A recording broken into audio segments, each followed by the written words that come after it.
last session, the party killed two of the toughest creatures that the Helix Forest has to offer.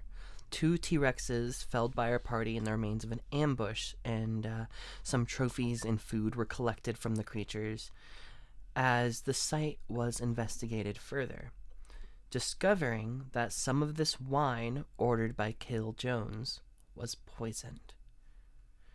You took the magical carts and the poisoned barrels to be purified later with magic and left. That same day, you met Tristan, a lost hunter from Sator's village who accidentally shoots Gus in the side of the head with an arrow. But as the storm continues, these carts speed up, and your journey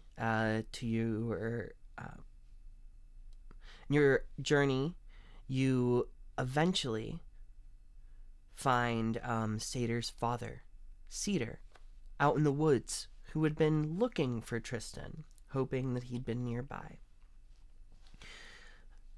Sator reunites with her father, who tells her that the village is on good behavior at the moment as a member of the expedition, a very large adventuring group, one mostly made of like forest people who are good on the road and love to travel. A member of the expedition is staying there, evaluating your mother, Abigail. We travel a bit more. The sun begins to set before we do reach your home, Sator. But as you all arrive in this clearing in the forest, the rain seemingly stops. Your first reprieve from the wet and the hail in days. A magically overgrown canopy blocking most of nature's wrath. A dim but ever-present bulb of light sits atop a massive tree in the center of the village. The layout, Sator, you know it, is almost circular in a way. You come in through this entrance and you have to go around this large tree in the center to really get to anywhere else. You first pass what Sator, you know, is a communal farm. You see carrots, beets, turnips, potatoes, some herbs. Behind that is the home of Britches, a log and clay-built single-room home that is the average dwelling for those within the village living alone.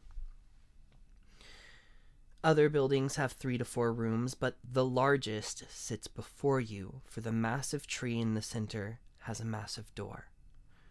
Cedar brings you to this door. You don't get to see most of the village before you reach it. And he goes, "You'll have to leave the cots outside. Follow me up in. It's dry and it's drier in there, and we can get you a drink." Can't wait. As you all enter, he brings you up to the door, and he pushes it open with ease, despite its size. Inside, you see, it's not your home, Sator, but a temple of sorts, not to a god, but a spirit. You see behind a massive well of water within the center of this tree. Past that, carved into the walls, you see a rendition of a giant bear leading a band of humanoids on some sort of voyage. And the well of water within the middle has this almost soft blue glow to it. You are not the only people within this room. As you see what look like other travelers, you don't recognize them, Sator, have taken refuge here. Your father did say that they were holding some other people as the weather had been bad. Cedar says, "Let me find you all some cups. You should all drink after your journey." And he moves past the wall with the carving and makes a door within the wood, one that was not previously there. He steps through it and disappears a moment later. You all have a moment kind of to yourselves as he's off getting you cups. Glad you're finally home. As am I. Is that your father? Oh, yes. Sita. He, I think him, one of the most capable in our village.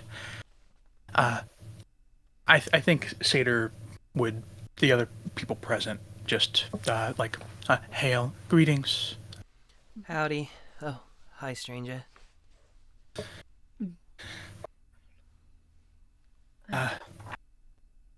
We'll find a place. I guess there's not really privacy, but we'll take a... Yeah, it's not really uncommon or it like even really considered rude to like sit on the side of this well. So there's a little bit of seating, and you could move up to the wall with the carving in it. Seems to be like furthest away from the other people in here. Does this maybe this is a stupid question. Is the water magic in the well? Oh yes. What would happen if I drank some Seder? Do we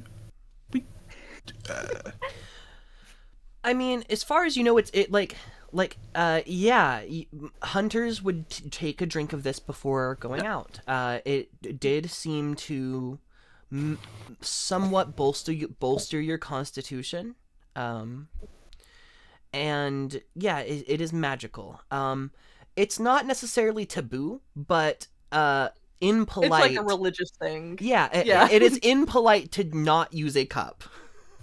Yeah. I think you see them like not even being cognizant, not pawing to like take a mouthful of water, but goes to like kind of touch the tip of her finger to it. We're getting cups very soon. We're gonna get cups here in a moment. Or did we already get cups? Your father was going to get some. Cedar's gonna bring us some cups.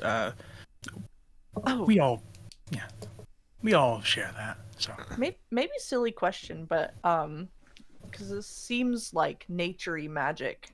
Does Kepri seem like fired up? He is in awe from the moment they stepped in. He's just sort of looking around silently.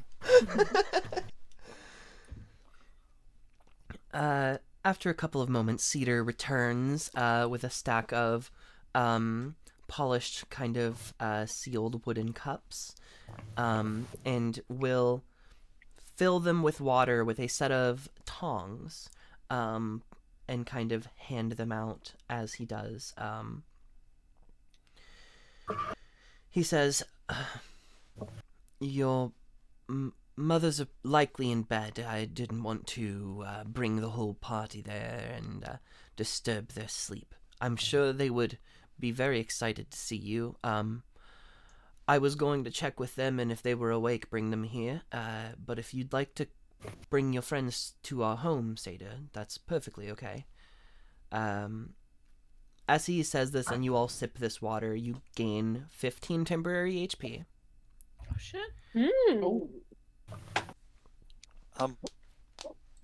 Does that include me? Or? That does include you. If you drink the water, he hands you a cup. He doesn't look at you any differently than he's looking at the rest of your traveling group. Oh, I love this place. Oh. He'll hand you a cup. You gain 15 temporary HP, and you have advantage on Constitution saving throws. And Seder would know this lasts for 3 days. Ooh. So sorry, it was the temp HP, and then what was the second thing? Advantage on con saves. Okay. Seder's greedy ass finishes the whole cup within a matter of seconds, and then, yeah, so good. Better than that stale water you're all keeping in your flasks.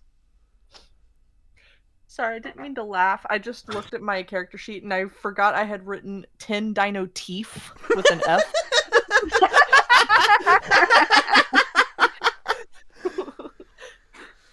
Anyway, sorry.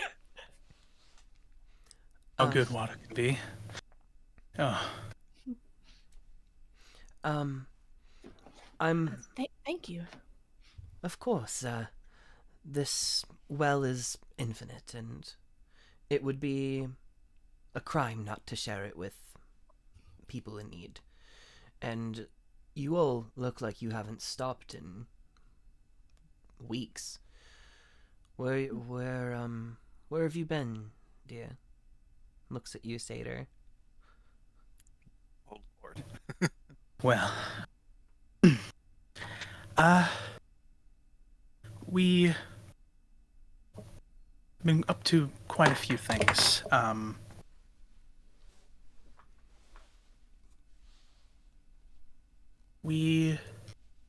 Shit, what I actually can't let Foghat have that. I'm so sorry.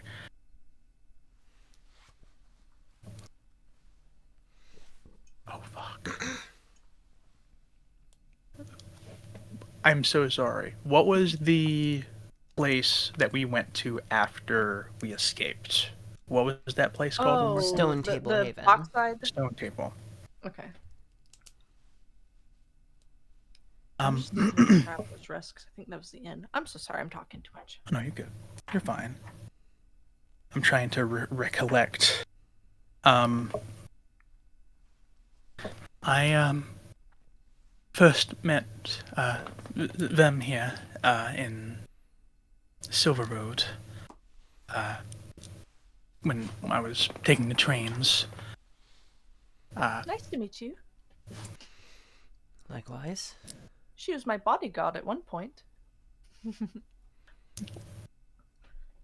I did a very good job. I believe it. Soon after, we found ourselves, after a bit of traveling and guarding, we found ourselves in Stone Table, where we,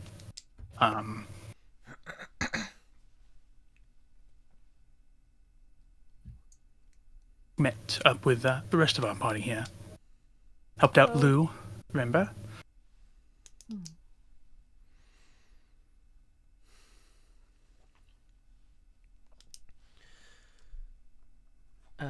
Yeah, you start to kind of tell your dad. Do you leave anything specifically like out of the story, or It is very apparent that Satyr is completely glossing over.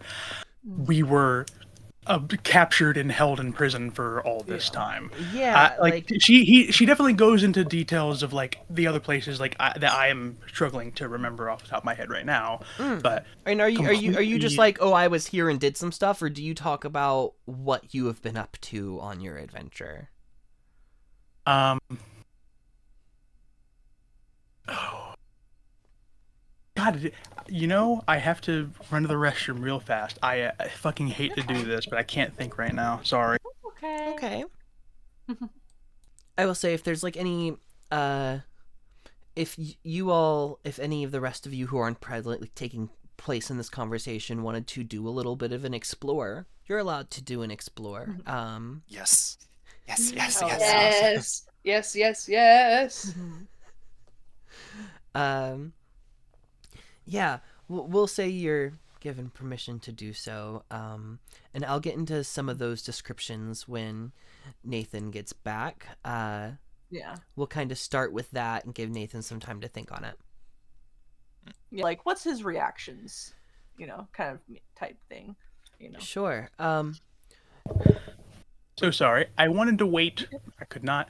We're gonna edit this out. It's okay. No, I did also, we'll do it while you were live. gone, I gave the others who aren't taking place in the conversation the option to do a little bit of exploring, but I didn't want to get into any descriptions of things until you had gotten back.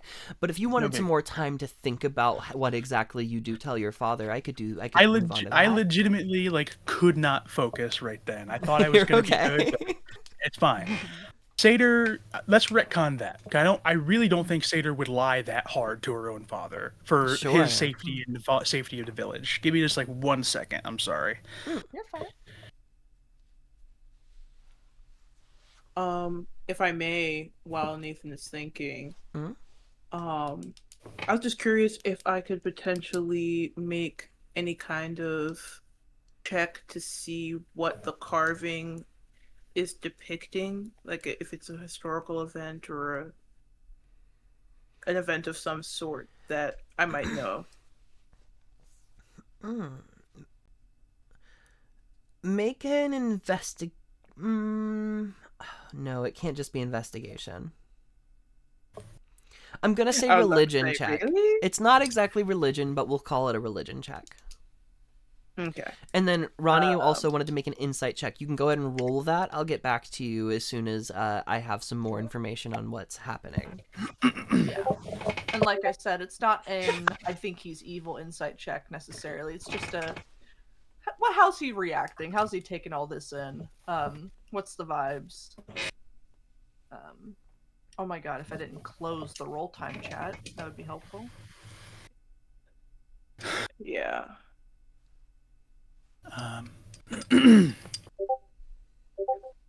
Whoa! I'll let the rolls. Where did I Again, roll nat at? 20. What the hell is wrong with me? Where did you roll? Because I can't find In it. general. Wait, did you roll in the Oh. general chat in the... Yeah, That's again. hilarious.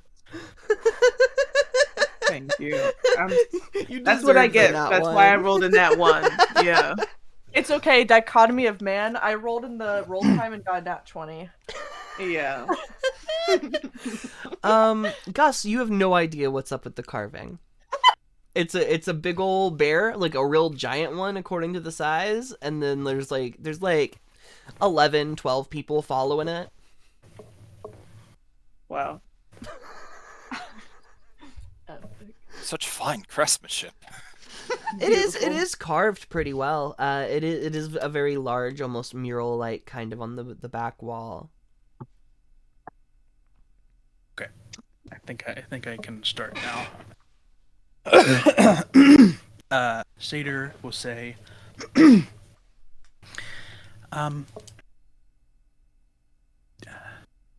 there are a few things that pertain to our family. Like Satyr kind of like doesn't super obviously gesture, but like the implication is like these are like there are people present that aren't like not my friends, but the other people here, right? Mm-hmm. That I might prefer to in a more private setting with you, but Sure. It's been very intimidating, if you could imagine. I can. My first outing. I did speak to Vala for quite some time. I was able to make contact with her.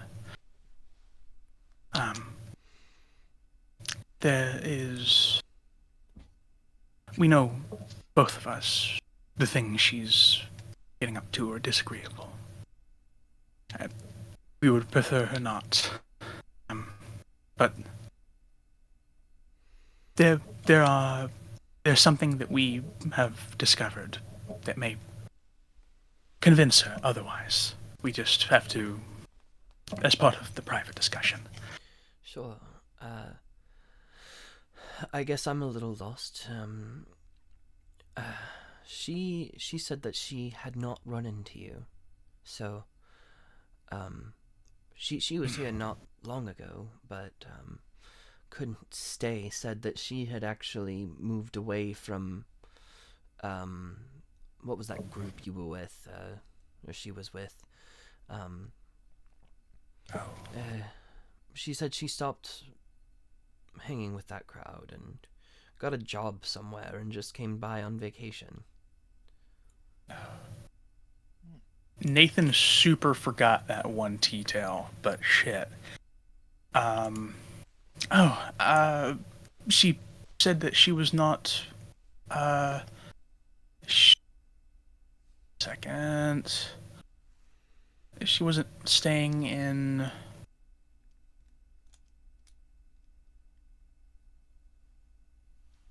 Can't find it. What was the forest she was in? You're making me look for it. I will look for. I'm sorry. No, it's okay. I don't have the document open. I'm the silly. I know where it is on the map, so I literally just need to like open my map and see it. That is where I'm going.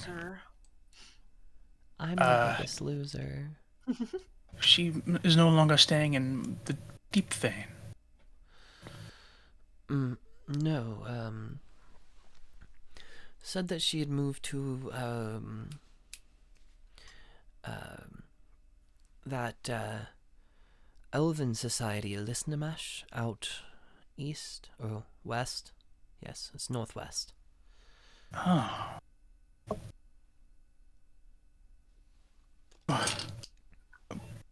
Seder, like, is obvious, like, he shakes her head, like, with the confusion.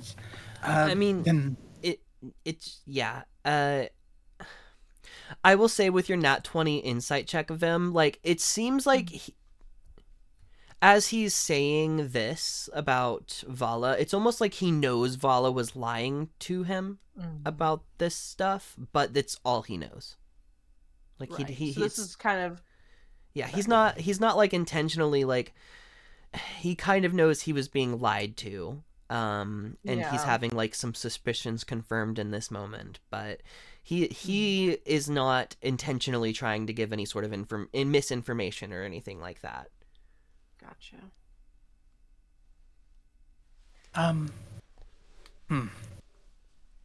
Well, her temperament is... I cannot predict her, so... Well... I don't know when we will be out that way, but... Yes. How long did she stay here when she came through? It was 16 days, 15 or 16 days. She stayed in where? Out of curiosity. In your old room. I figured. It has been some time. I'm not certain her headspace when we last spoke. That is why I inferred what I did and told you. Sure. Well, when we are not in the company of strangers, I hope that you can share more. Yes. I deeply worry about that girl. Seder, like, nods, but, like, has, like, for a second, those wide open eyes that are kind of, like, looking at nothing down in front of her. Yes. But otherwise, we did, Seder...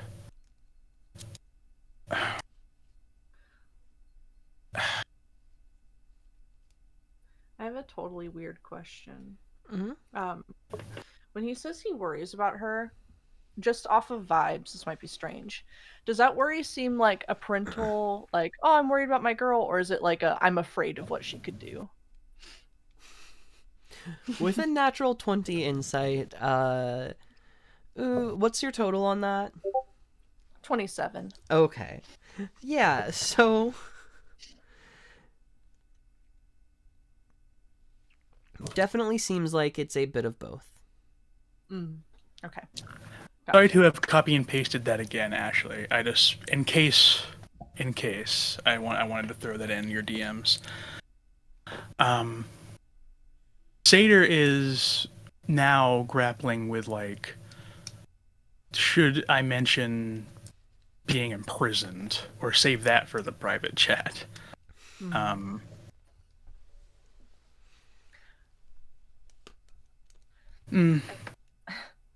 Oh. I think sorry. You're fine. Vem just kind of looks at the two of you and sees Satyr and Cedar both getting a little stiff with like awkwardness, and it's been so long since you've seen each other. Maybe a hug. Oh. She says it not like in a rude way or meaning to be. It probably comes off that way, but like this is they think that a hug would be appropriate to make you both feel better. Oh, I'm happy to hug you again, Father. Cedar smiles and just goes, "Always, dear." Gives you a little hug, and then I should go check on your mothers. If either of them are awake, we can move you into the house. Looks like Please. most of your friends disappeared to go look around. Hopefully they don't wander off into the forest. So I Oh, had not actually noticed that until now. Oh, Sure. didn't realize they walked off either. Oops. You're gonna start keeping leashes, I think. is it okay? Is it okay if I stay nearby after looking at the Sure. carving? I'm so sorry. Thank you. I don't know why. I'm sorry. Because cats will climb and hang on the side of trees. I imagine Gus is like hanging off the side of the wall. Sorry. You know, yeah. I'm being Honestly, he's probably trying to like just catch a nice. There's no sunbeam, but he's just trying to catch visual of that big bulb Oh. up in the tree. Lay in a nice warm spot. But he is also listening very close to the conversation. When Cedar leaves, still trying not to have these other folk hear this exactly, will. Sorry, who's right next to Cedar? I'm sorry. I know Vem. And then Gus is nearby. Gus Gus. is nearby, yes. Kel went with Mudden and Capri.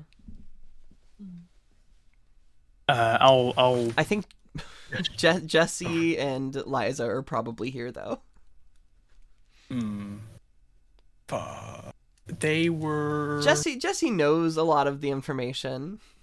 I know who Jesse was.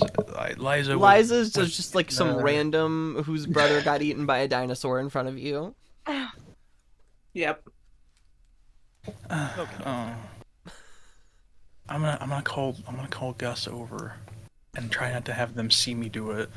Because I don't want. It's fine. They don't need to hear what I'm about to say. Yeah, I come on. Jesse's. Over. I was so terrified. I'm going. What was that? You handled it well. I know. I don't like lie. I don't like leaving out information. It's just as bad as lying. Really? I'm going to tell him that we were imprisoned and that they were looking for Vala. Past. I suppose that's your prerogative. Do you think they'll? How do you think they'll react? Your parents. I can only say that these were bad people. And they were. I mean, they got all of us wrong, essentially. But Sort of. how much would Cedar, like, did we ever discuss how much Cedar would know?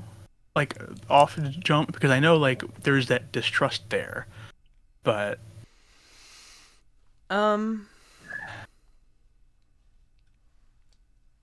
I don't remember our discussions. Surely we had them.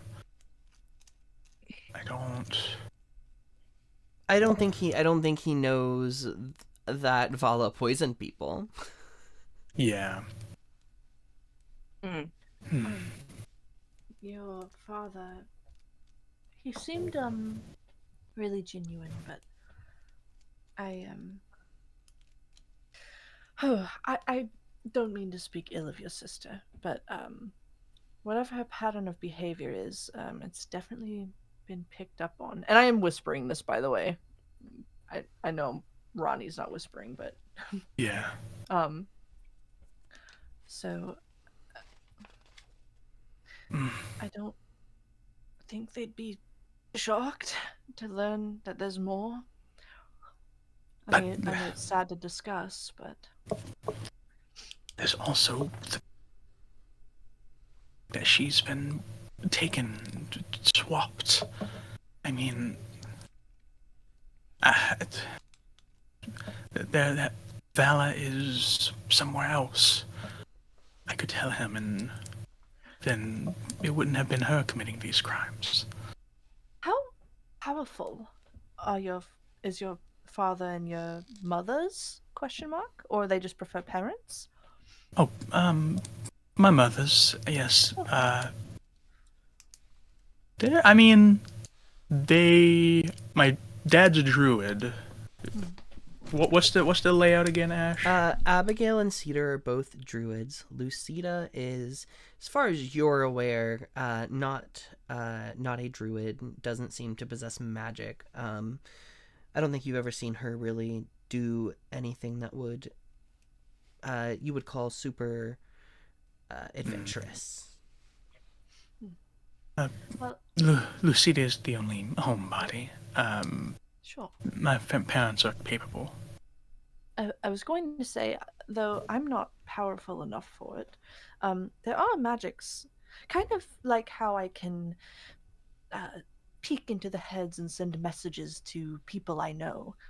I've heard of magics that allow you to see people. I can't do something like that, but maybe your parents can, and I wonder if they could locate her.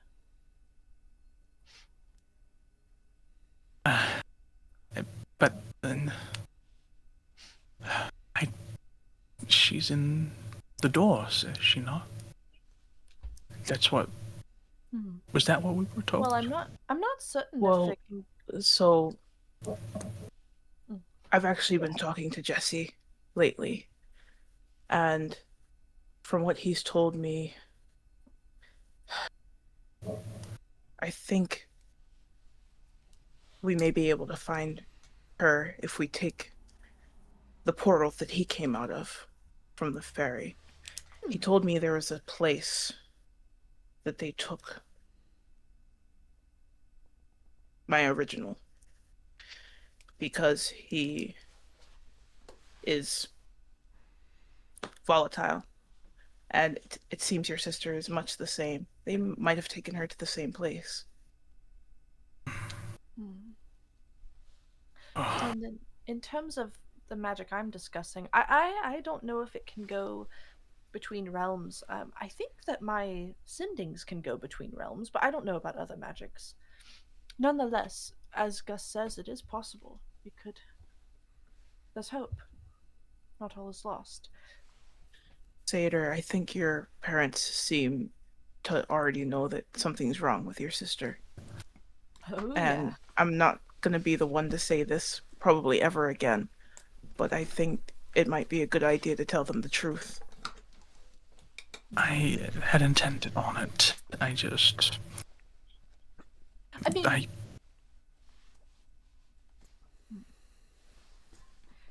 they seem supportive. I've only met the father, but I just only. I don't believe he would, but I don't want. I worry for them. I want them to stay safe. Seda, similar to truth telling. I hadn't asked this. Maybe you've already told us and I'm forgetting. Do they know about your condition? No. Is that also a worry? A worry? This so many of them. I was just overwhelmed in that moment. I didn't know what to share. I just knew I didn't want to just blurt it out here. Sure. Of course. Well, whatever you share is up to you. And I do hope they would be better than to shame you for your nature, even if it's one that you may shame yourself for. You can't help it at the moment. Besides, we've Sadie got a looks bunch real. of dinosaur teeth. You can show them how cool you are and how strong you are that you took out down 2 dinosaurs. Tater looks real sad. Vim goes for an awkward, like, shoulder pat into a weird side hug. Oh. As you are waiting on Cedar, the 3 that went outside, which is just Kel, Kepri, and Murin, before you step back outside,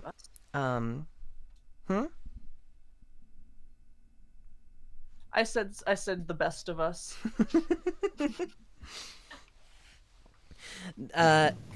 You step outside, and there are spots where the rain makes it through and drips through the canopy and the trees, and places where the ground is, of course, muddy, but it is mostly dry for what it is. The pathway is nice, with small little stones marking them. Although it is just one large circle, it looks nice. There are more than one type of like magical lanterns kind of about. Some of them are small little jars made to look like fireflies, with tiny little lights within that kind of pulsate and move. Others hang from plants next to homes, but before you make it very far away from the temple, you hear from the small hovel behind you that you passed when you were coming in, the sound of a window opening, and then, psst. Y'all new around here?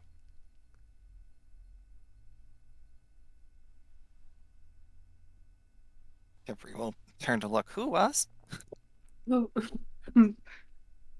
Yeah, I'll look to see.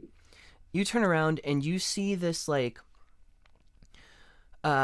old as dirt human man, only standing at like 5'6", not like super duper tall. He's half hanging out of his window, and as you both turn to him, his beard kind of is still inside of the window. You don't know how long it is. As far as you can tell, the beard does not end. But he calls out and he goes, Y'all new around here, right? You could say. Cool. Get your asses inside. All newcomers get to have their fortune read by yours truly. Oh, hell yeah.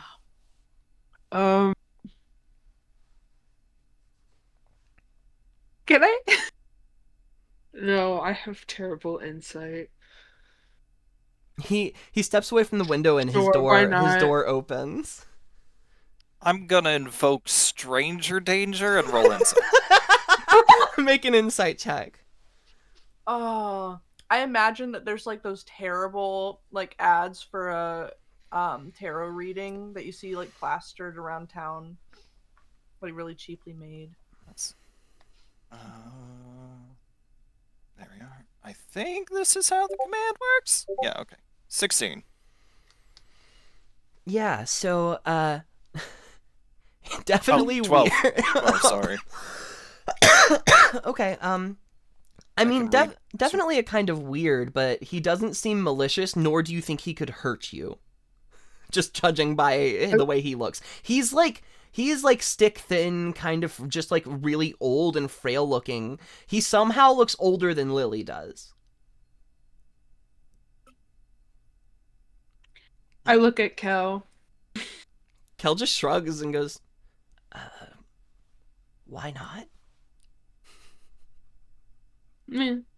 All right. Yeah. Fair enough. I'm so fucking excited. That's pretty. Are we entering the strange man's home? Yeah. And as you do, he steps away from the door, kind of stretches and cracks his back, high legs up onto his chair, and then steps onto his table, and you see his beard kind of goes down and almost touches the floor, and he goes, which one of y'all wants to go first? Just kind of points. He originally just points at two of you and then adds a third finger in for the third person in the room.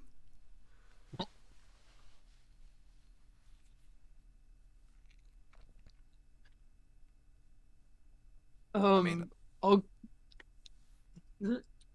I'll go first. Sure. Sure. Fortunes are better if kept private, so follow me. He jumps off of the table. What? Pulls a rug away from the floor and opens a trapdoor with stairs that go down. I'll probably be fine. He goes, there's shine in the cabinet if you want shine. And just keeps walking down the stairs, leaving Kevri and Kel to wait for him. Oh my god. Shine? If we find out this is Hopper's long lost brother, or Murin, Gimmy's long lost brother. Sorry. as there's been this feeling as you've kind of been in the town, you thought it was just the fact that you were inside of this dragon-made storm. But oh boy, are you certain you just stepped into a den. You hear Britches in front of you kind of right, there's a table down here. I'm gonna go get dressed. I have a costume for it. Make yourself at home. I immediately speak in Draconic and say, who are you really? Replies in Draconic. You will find out after your fortune, pup. Whoa! I'm gonna throw up.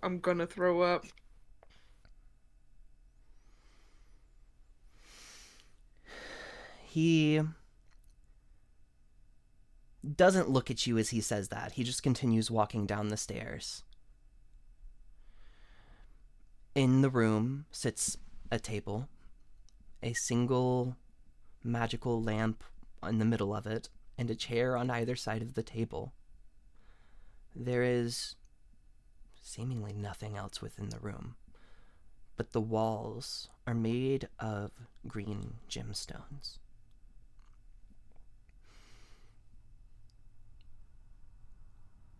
And he heads to the back of the room where there's a curtain that he just steps behind for a moment.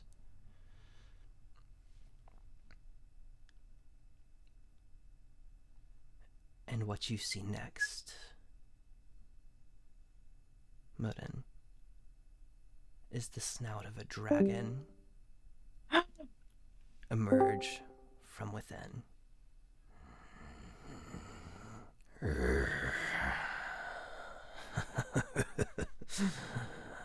Is this storm you, pup?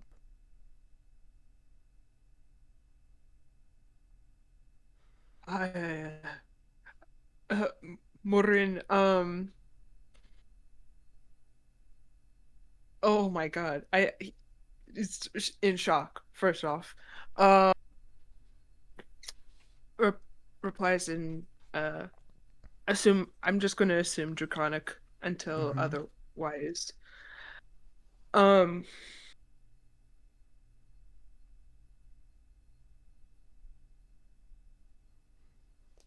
I partly wish I could say yes, but I was hoping to ask you the same thing.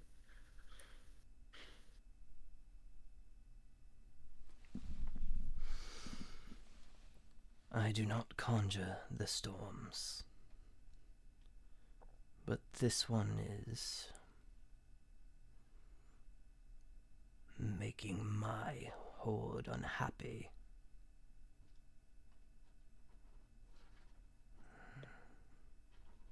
And Right? hmm, I was going to ask what color. What color this is? is seemingly a gem dragon. Oh, Green, as the single light kind of reflects off of its face. And as he says, my horde, you realize he's talking about the people in this village.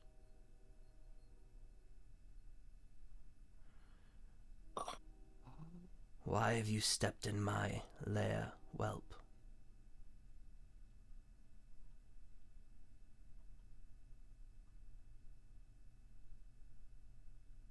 sorry, I'm writing notes. Uh, uh um, whew. One one of this is the home of one of my friends, and her family is here. We mean no disrespect. And what's the name of this friend?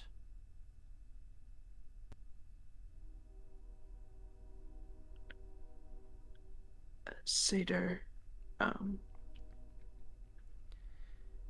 oh my god, what's the last name? Anbach. Fuck. Anbach. Seder Anbach.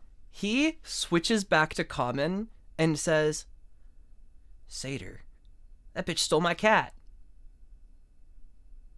What?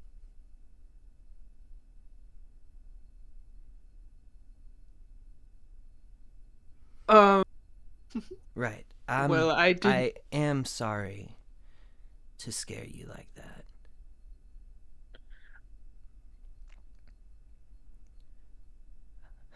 Thank you for not lying to me. I would have known.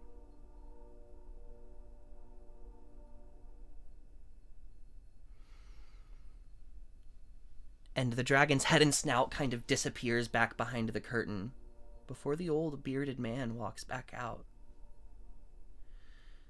And he goes, fortunes are bullshit. I don't really know how to do them. I just keeping up appearances. Go ahead and tell people what you saw. They won't believe you. Send the other two down whenever they're ready. I hope you have a nice time in my village.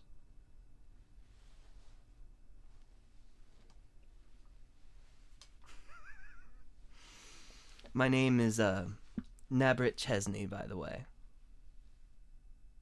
Nabrit Chesney. It's where britches comes from.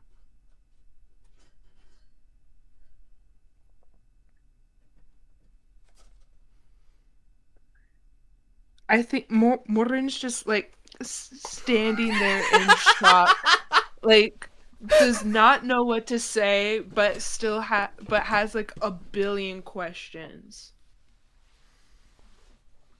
and is like torn between like wanting to like respect what was clearly a dismissal, but also He being, realized like, you weren't a threat and was like, I don't care anymore. Can I ask? Sorry, I know I'm literally not there. This is just like a cinematic mind's eye. Did this dragon look like old? Old as shit. Oh god, I was smiling so much my cheeks are actually burning. that was so fucking Holy awesome. fuck. So you know how in some cultures um you would still like call a stranger like grandfather or aunt Sure. um as like a sign of respect when addressing them. So that's what I'm doing here. I'm not like calling him old. Um but Warren's like grandfather. Uh have you lived here for very long? My whole life, I was one of the ones who followed the Great Bear to the well. Do you mind me asking about that? I do not know this story. I don't think. Well, the well in the center of the village that giant ass tree grew around was an infinite source of water that was hinted about to me and a small group of people. Uh, Came searching for it to add to my collection, but slowly discovered that a hoard is what you make it. And these people are mine to protect and keep.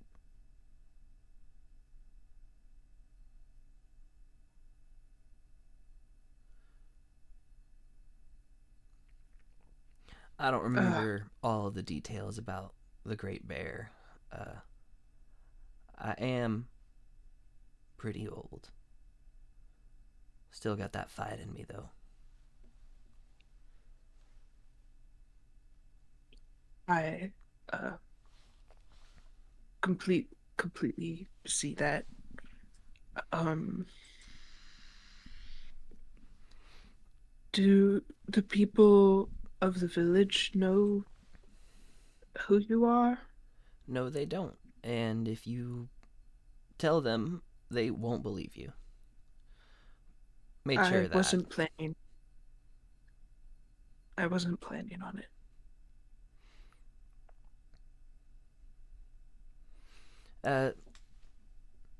Tell them you got like a good fortune or something. But I do have to get ready to do the others. Got to keep up appearances and stuff. I will tell them that, and it won't be a lie. Farewell.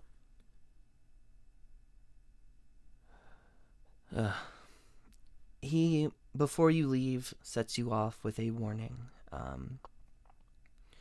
These storms may not be malicious, but they are dangerous. Y'all keep yourself safe out there.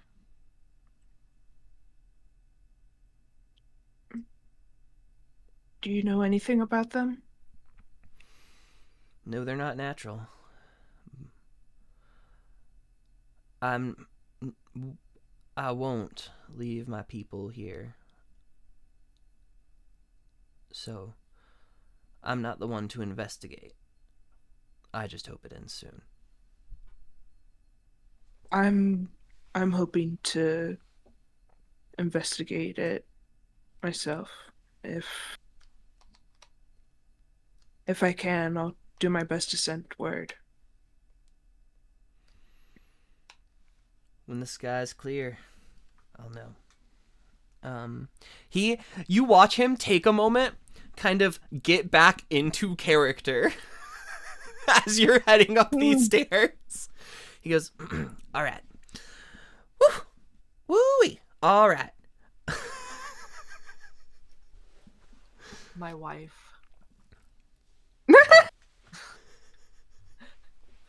I sent that message to the chat before the reveal happened, but He Lord. is at least 1,000,000 years old.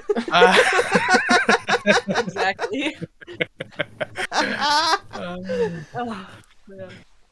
That was so good. Oh my god. I want to see the other person so bad, but I gotta. Um, yeah, as Morin comes out, he uh he is smiling. Seems like it went well. What do you say? Mm-hmm. Well, I can't tell you or else it won't come true.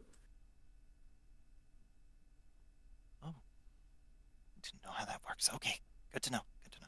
Ah, well, now you know. Dibs on next.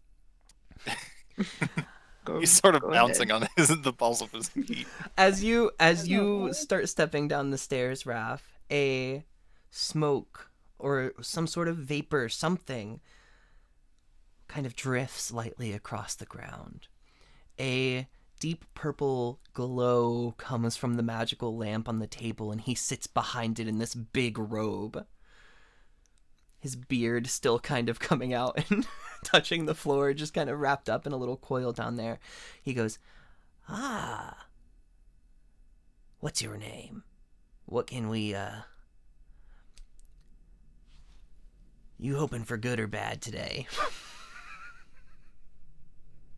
Um, well, I'm Capri, sir, and good is generally good. Good is generally good. Did you have any of the shine? The shine helps me get a better reading. Uh, no. Sorry. That's okay, that's okay. Let me see your hand. And he holds out both of his hands for you to lay your like one massive kind of metal hand in his.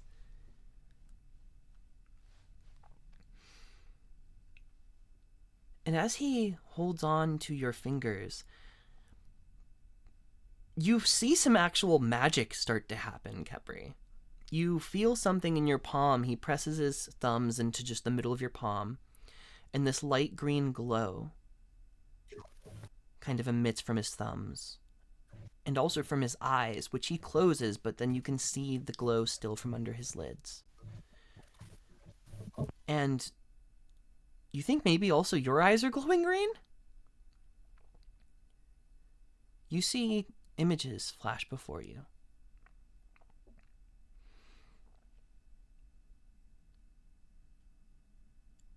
These images are not of your life. You don't believe. But of others. One's maybe affected by yours. Some of the people in these flashes look almost familiar, like they may have been family or acquaintances. But nothing concrete comes to mind. But you hear Britches, his words echo out. So many souls are weaved into your destiny, but the pattern, it's been burnt. And I can't make out much more.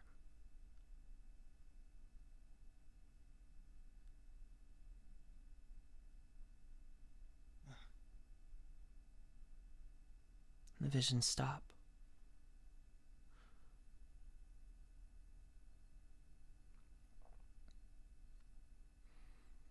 And he slowly takes his hand away, and he does have an apologetic expression across his face.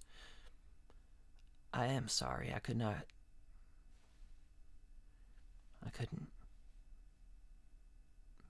give you something good like you wanted.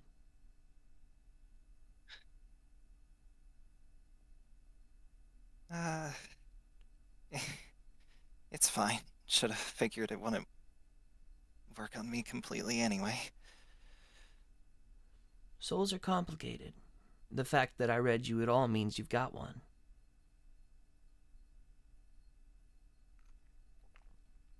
Yeah. That's a good thing. When you first walked in, I wasn't sure, but you do.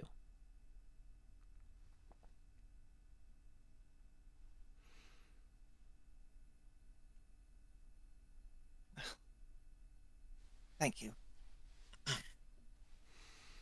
Thank you.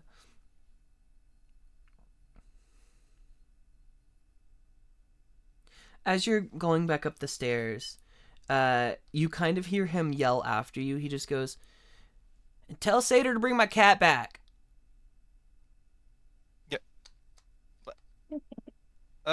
Okay. Kind of tilt his head and just continue walking back to the front with a confused expression. You exit. He doesn't seem to return from his little hovel. He's I think he's waiting for all of you to leave. But Kel goes down. Do Kepri and Mudden have any conversation while Kel is having her fortune read?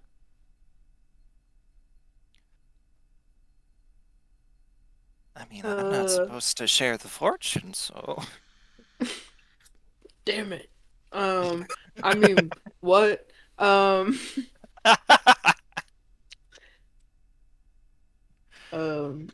When Did Dad's you lies enjoy back. it at least? Well, I guess it really wasn't much of a fortune, per se.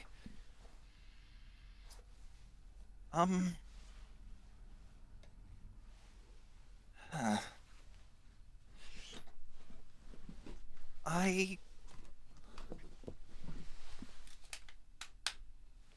I guess I'm sorta happy, but also slightly not. Hmm.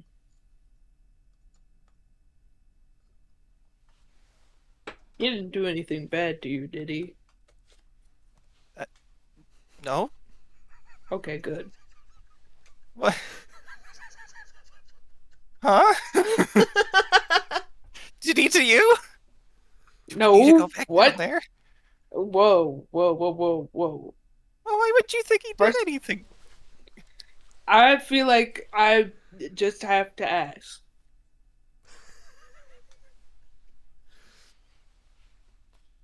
Okay. I feel bad, I feel bad.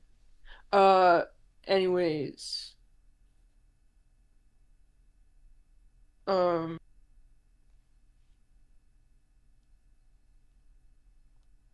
Yeah, seems like interesting fella.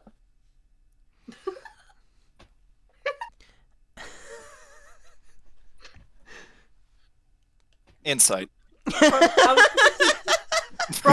From 2 miles away, Ollie or Vim insight checks. Oh. 18.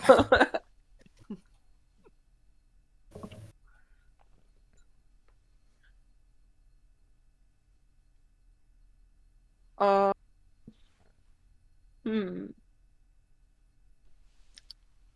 How do I put this? Better than It's you not did a earlier? lie. It's not a lie.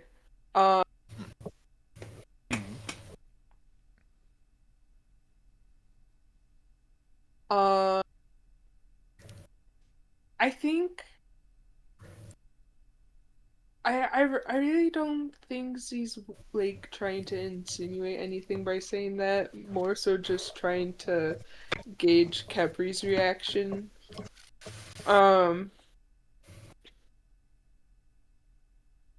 Just as a way of like trying to figure out what what he said to Capri.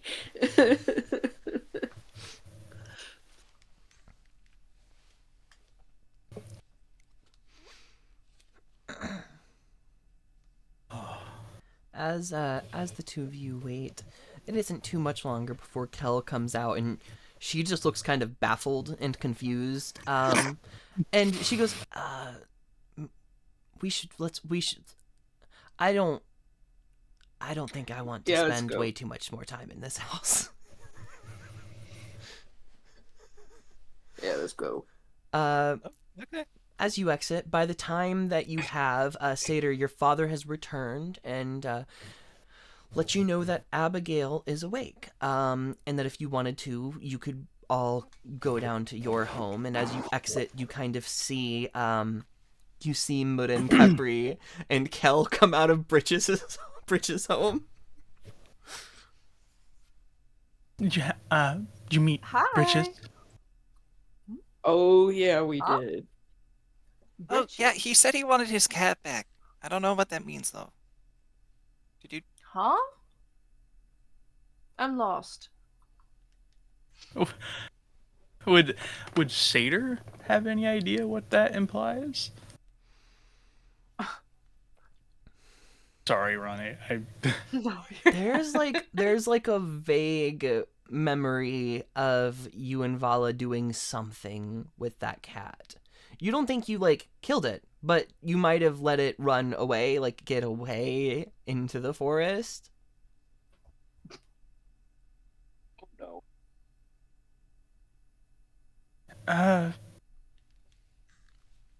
Bridges often I can't recall any cat, honestly. Huh. He is a very funny man. I'm glad you got to meet him. Abigail is actually roused, so we can all go speak to her. Ooh, okay. Well, we'll be by your side, Seda. As you move through this large there is an almost like hedge wall in between the this side of the city, and like it's not you can't completely circle it. You kind of have to go around one way. But as you're moving through, you see homes of some of the others. You actually you pass by Tristan and his husband's home.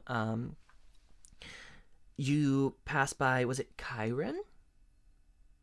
I thought we said Kieran. Kieran. You pass by Kieran's home.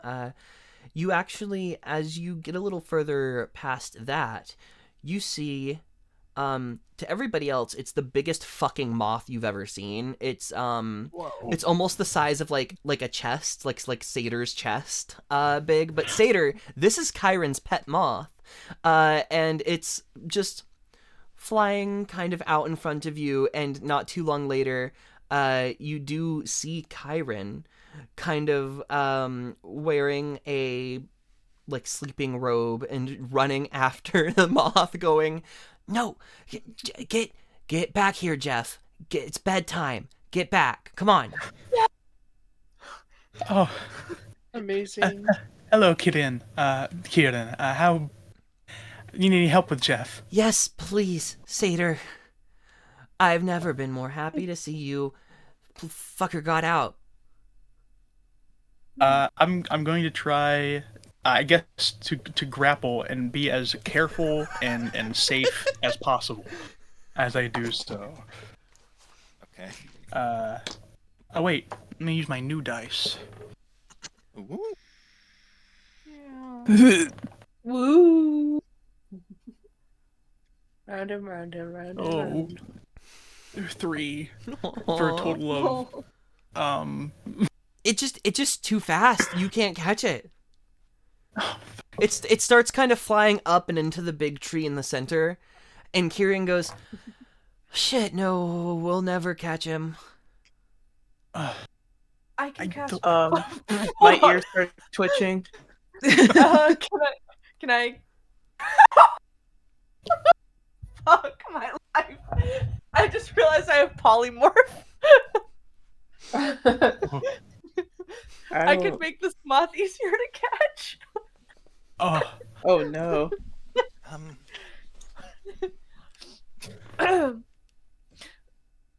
what would that entail? Did it go all the way up into a tree or something? It begins to, but Or Jeff, the giant moth, takes a Oh, I second forget and it's lands. giant. Yeah, lands on a branch Yeah. kind of near the light, but then starts flying down towards Kepri. I told you this was the issue with having flying pets like this. And then the satyr notices that. Hello. Yeah, you can come on down. It's fine. It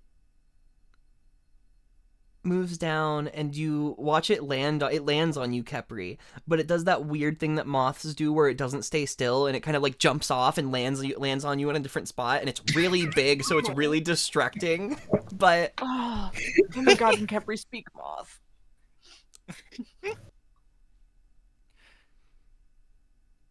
Kepri's just sort of giggling as it's jumping about.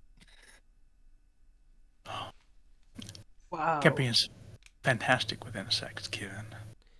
I can tell. Thank you. I was so exhausted already.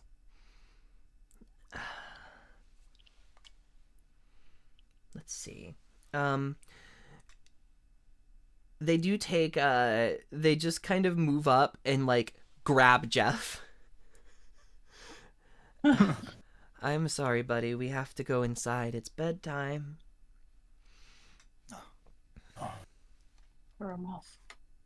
By the way, I would love to talk some more. I'll be here for a bit, hopefully. Back in. Yeah, no, Back home. sorry everything's chaos. It's so good to see you. Yeah. Yeah, same. It's been quite some time.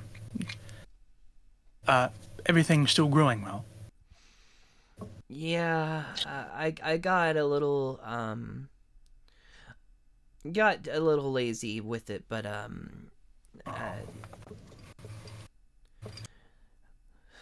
got someone a partner handling it now. So I still have a bit spare. I just wanted to hang out like old times. That's all. sure. You and all your friends are invited. We've got plenty to go around. And yeah, well, I'll continue to my home. Yeah, Kieran kind of waves and smiles at all of you before taking Jeff the moth back to their home. Kepri immediately books it to Satyr. Satyr, this is the best fucking place ever. I know. I didn't want to I was- leave. Trust me. I was gonna ask, do moths normally get that big around here? Are we gonna find giant like worms and giant Sometimes you do. needles? Yes. It can happen. Yes, Satyr, this is a dire moth. Oh. Oh my Oh. god. Wow. Yeah, you were probably there when Kieran found Jeff. I love my home so much. I'm actually not gonna leave. I think. Oh, sorry. Hmm? I cut someone off. Go for it. I was just gonna say, I think Vim sees Kepri's robotic face proverbially light up. If you want, maybe, depending on how things go, we could go on a little bug hunt. Not like hunt to capture them or anything, but you know, maybe see what we can find. Seda probably knows the best spots. Oh, I'm sure. I recall some hotbeds. Please, Be please, wonderful. please, please. After we have conversation. Okay. I can wait. As we come around the bend to about the center of this circular village, on the right side, Satyr, sits your home. I will say there were likely two main rooms, one kind of kitchen and then a living area. There was a bedroom and then a second bedroom. You and your sister likely shared. Hmm. But as you enter, why don't you describe the home for us? Oh. Um. I mean, it's still like par for the course, like really simple living, but um, there are signs that the folks residing here are druids and big hulking laborers. Um, I like to imagine the roof is like real bright green, mossy, but you can't really tell that from how dark it is. But once you get indoors, most of the walls and there are several sitting on tables and nightstands. These lovely, some much better quality and detailed, but family portraits. Not, I mean, several, but there are ones of the full family, two of Satyr and Vala side by side as youths. Um, uh,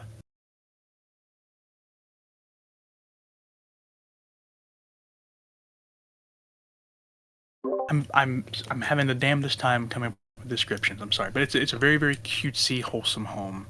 Again, very simple. Like Kind of cottage core. yeah, I would say so. A lot of wooden cutlery and bowls and plates and the like. And as you enter the kitchen,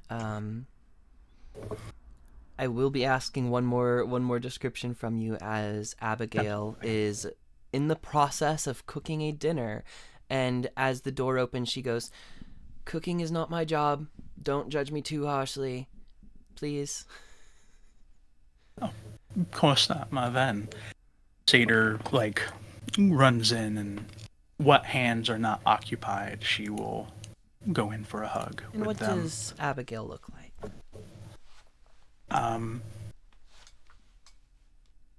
I'd say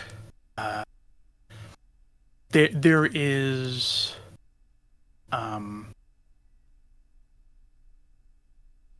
shoot very very pretty. Noticeably, it seems like there are strong genes, especially with like the Satyr's twin sister. Not necessarily, you can't necessarily tell a resemblance between Satyr and Abigail, but has like simple, not again. I keep saying simple, like nice druidic leaven clothing, a very nice green shawl. I would like to imagine as I don't know exactly how you would do it, but like maybe a little bit of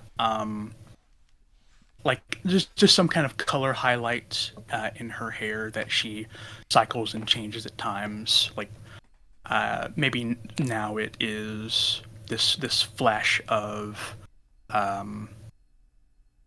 almost like this white that she has braided in on one side. Yeah. She stops what she is doing and turns to hug you. Says, 1, 2, 3. She just starts counting your group. Should have made more.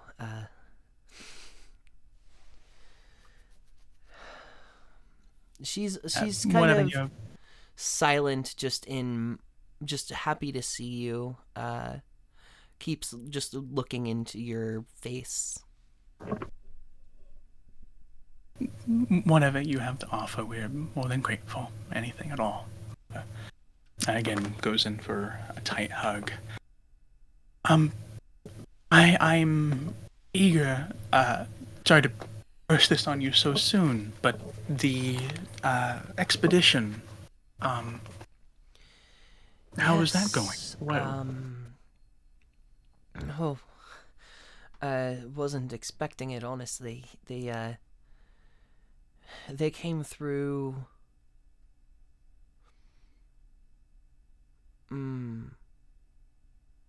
They came through right before your sister did. So a few weeks, and left one of their own, Rhea Emmett, to stay with us. She's alright. A little bit of, suspicious of everybody, but I guess that's her job. She's judging me. It seems to be can't see going how she- well, though. We meet twice a week, and sometimes we've gone out and done a couple of things. Tend to leave some of the details out in front of your father, just to alleviate some of the worry. But how have you been? How are you and your group? Before I share that, you hide those details from me for the same reasons, I would imagine. For the very moment, at least until I've had a little bit more wine. Of course. I only say whatever you share or not. I do think it's a good thing, I just worry. I trust you, though. To be honest, I'm not sure. I haven't quite made a decision. So even if I were to be judged, deemed acceptable for the group, I don't know. Things here are good enough most of the time. Yes. I just don't let mine or my poor Cedar's worries stop you if it is your choice. It's not my. It's not the worry. It's you know, since you and your sister have been gone, I've just missed having you around, and if I was traveling, I would miss what little of that I still happen to get.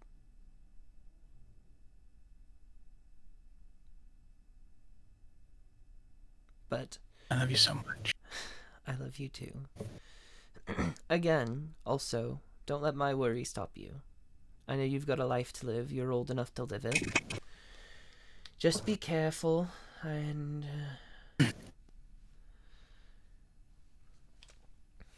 Yes, we've been doing our fair share of adventuring. Shared a few details already.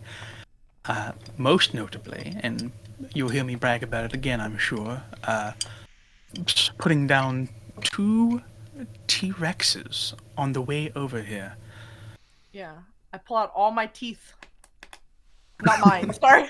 The dino teeth Pull in out all my bag. teeth. Oh shit. Yeah, no, that's amazing. Maybe you should be the one under consideration for the expedition, huh? So, flattering, but I don't know how it would work. Introduce me to your friends and tell me if they'd like wine. Yes, sorry. I'm just juggling things. This is them. Hello. Probably no wine for me, but thank you very much. You've got I know. a charcuterie board or something?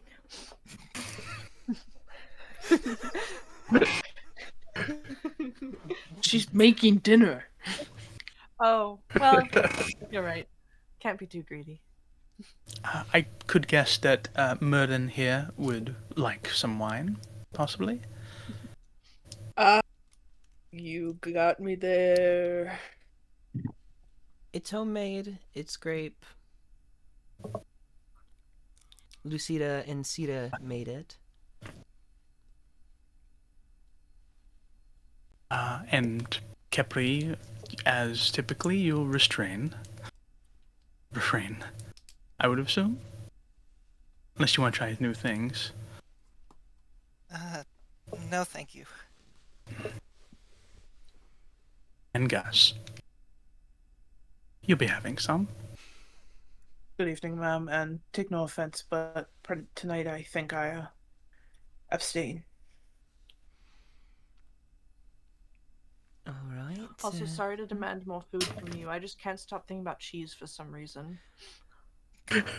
That's okay.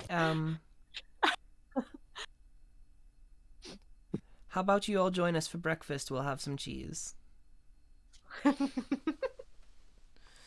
And I think when Gus says that, like the big like smile and like Seder doing all this, like kind of like being exaggeratory of introducing her friends, like the reality sits in again once like shit, fuck. Abigail kind of kisses you on the side of the head. Seder, she's like the same height as you are, and she says, "Would you be having some wine, my dear?" Just small glass. Mm-hmm. I don't want to upset my stomach. Go sit at the table with your friends. I'll be out in a minute. Right. You see Cedar, your father stays behind, and they talk for just a moment as you move into the what normally is just like a standard like entrance room. There is a large table in there currently that looks like it came from the wooden floor, like one of them magicked into existence to accommodate the large group. Oh, wow. Amazing. Yeah, sorry. Vim does turn to Seder and just go, "I'm so sorry. I don't know how to act around loving parents." Oh, oh my god. So, yeah, Seder actually she got punched in the gut. You're doing very well, I would say. Sita, if you would just excuse me but a moment, I want to check on some things in my room very quickly, if that's all right. There's a fucking wardrobe in there. He kind of nods at you. Yeah. Doesn't really give too much.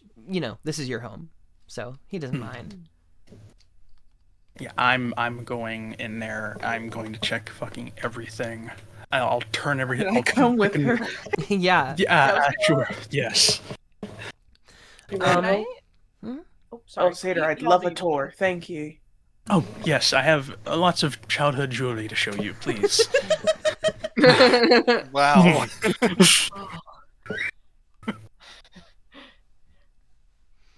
Barbie collection. Yeah. Is I'd anyone love else? to come investigate her room. Yeah. I want to come too. Okay. As you enter the space, it gets a little cramped. We'll say all the NPCs stay outside. But you enter, and I mean, upon first glance, it doesn't look like the wardrobes within the room have been replaced by magical wardrobes. Every single time you've encountered one of these wardrobes, they have been of the same design. Like they've looked exactly the same. And yours are still what you remembered them to be. But anyone who would like to could make an investigation check within the room. Yes, please. I'll give help, I think. To me? Let me check. I'm not smart, so maybe it would be best to give Gus that help. Yeah. I'll. Who else is looking? I'll help them. I have a +0 to this, but I do have a detect magic scroll that I might whip out here. Where? Not a bad idea. I had my. I could also cast. Wait, no. Did I swap that one? I might have swapped that one. I got a 12. Oh, here it is. I could have sworn I had it open. Yeah. I got a 12. R.I.P. Are I'm you gonna. casting detect magic? Oh. Yes, I believe I am. Question I've- mark. Morin is not. I think you I also do not have it. Okay. Yeah, so I'll cast detect magic through the scroll. Yeah, I don't have it prepared. As you do, Yeah, you. Sorry. a very weak magical energy emanates from like under the kind of not neatly folded. Like the bed wasn't made after it seems like Vala used it last. The room doesn't seem to have been touched by the rest of the family as far as you can tell. But from within the kind of kicked down off onto the floor, piled up a blanket, you do sense a magic. And it's a very weak enchantment, but it's very similar to one that both Gus and Satyr are carrying on them right now. Oh. Fuck. Yeah, I'm gonna point to the sheets. Weak enchantment, but it's the same magic as the rings. Be careful. Can I like kind of peek under there, see if there's anything there? Yeah, as you get I'm gonna close. say I'll use my I'll use my sickle to move the blanket so I don't actually touch it. Sure. As you start to get close, the rings that you are wearing vibrate as they get close to the blanket. Mm. And within you find another one of these rings.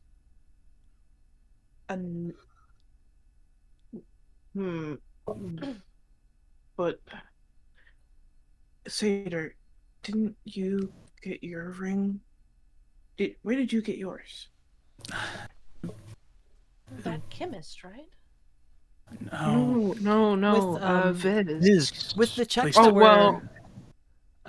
Viz gave Satyr the ring, but with the checks that were made as well, like I said, it doesn't look like anyone has entered this room since Vala was in here last. So maybe she just left it behind. Yeah. Something smells wrong here. I don't mean to be paranoid, but I feel like I've found nothing. There's something.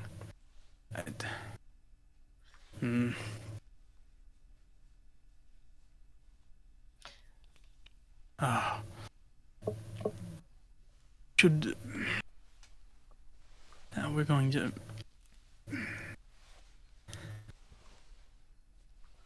to be telling them maybe not everything, but everything that matters. So maybe we can show them this ring. And maybe if we tell them that if Vala, but even if I told them to turn my sister away, I don't know if they would. Yeah, if I told them that it wasn't her, I don't know. it's complicated, but we won't know until I suppose the conversation happens. But whether you lie through your teeth or you spill your guts, I'm at your side. I wouldn't blame you either way. Didn't lie too much. I can't. I don't know.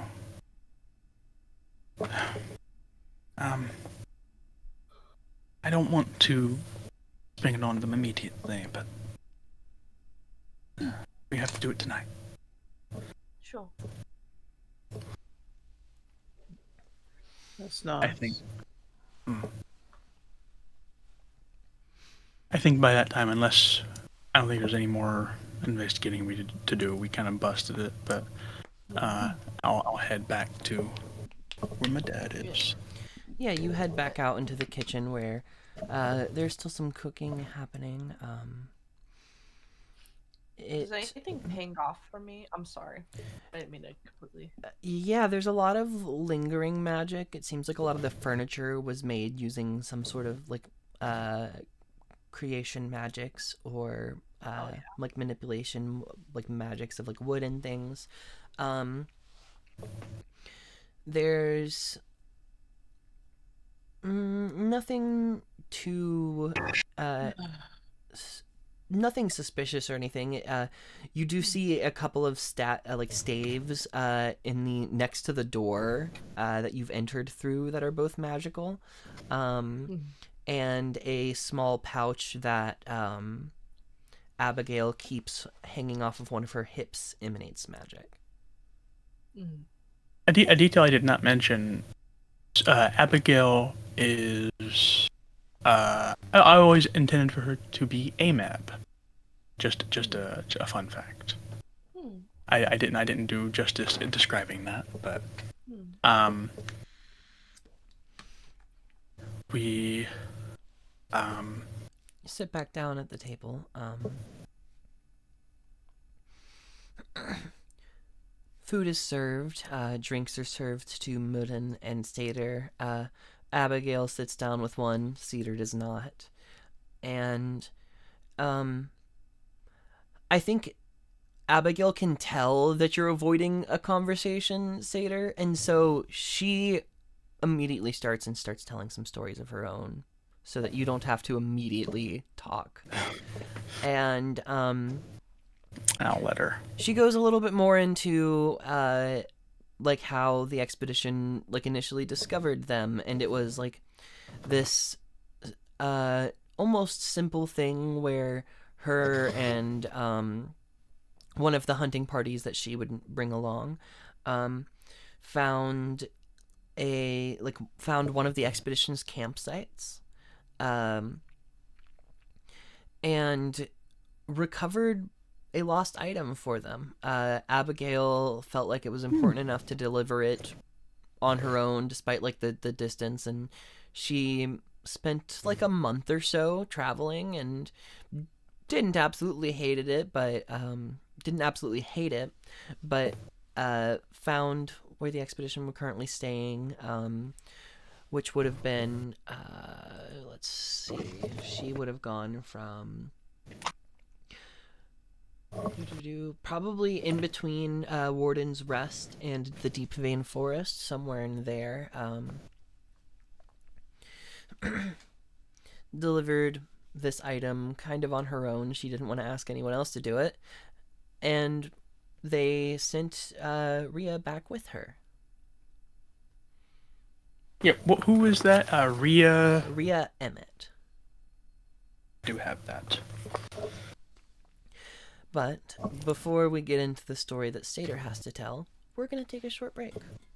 I appreciate that. I want to think about another minute. Oh,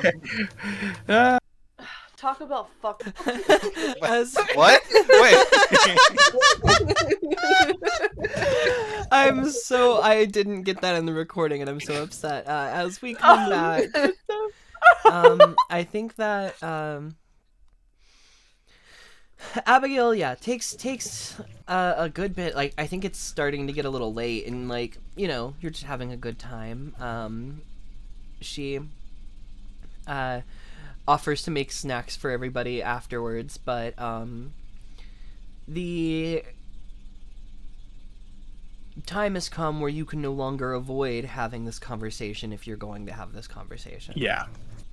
I will say Satyr and I imagine her friends kind of join in and tell their parts each, but Satyr will tell of the dream beasts they fought, the ghosts that almost killed her, kind of just going into details of all these things, kind of avoiding the big thing that I'm about to talk about. But it gets to the point where Satyr, in all honesty, we've seen so much in such a short time.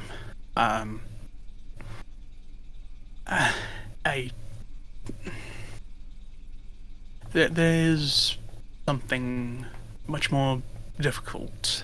I've been avoidant of.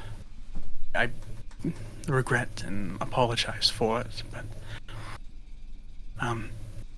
I know you each to be so gracious and patient. I only ask that you are again when I divulge a few things.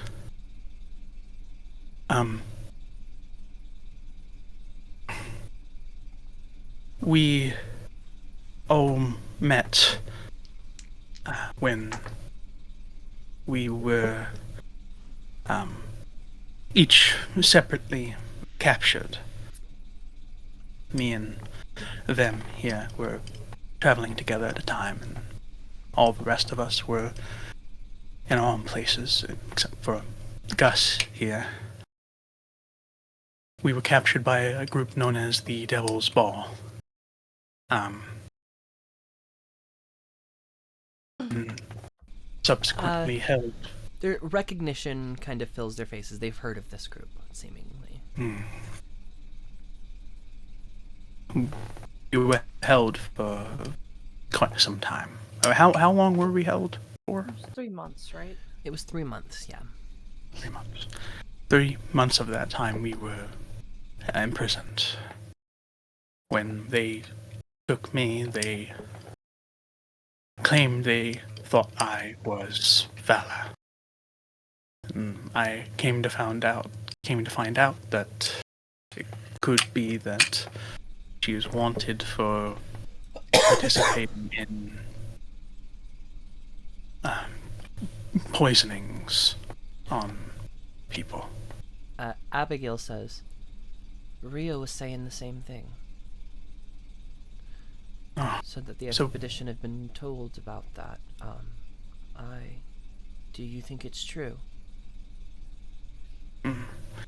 From the person who told me, I do believe it to be true.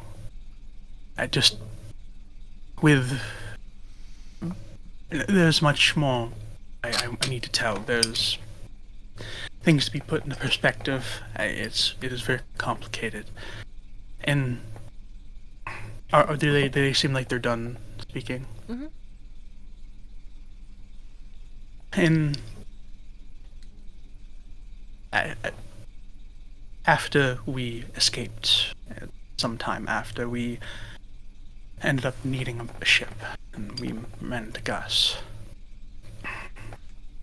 And I include him in to say that we have become involved, whether we truly want to be involved or not, in something that is very, very large and dangerous.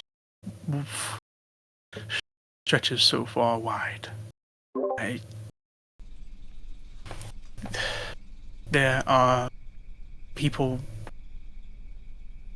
being replaced. Taken and swapped with lookalikes. You couldn't tell the difference outside of some methods, we'll say, but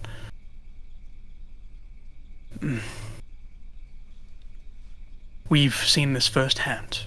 We watched them spawn. They come from a place called the Realm of Doors. They walk into these wardrobes and walk into this endless chamber of rooms, each door leading somewhere else.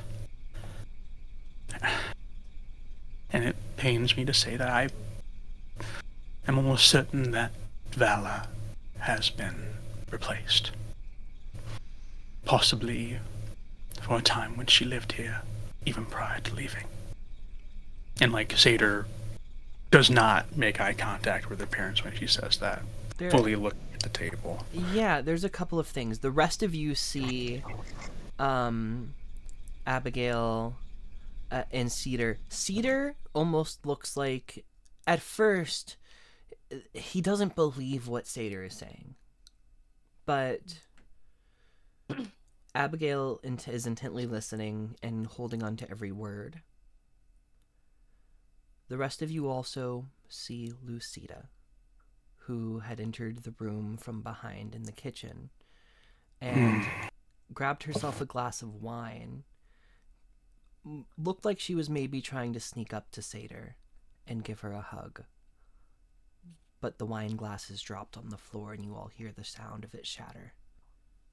I jerk to that direction. And why don't you describe her for us?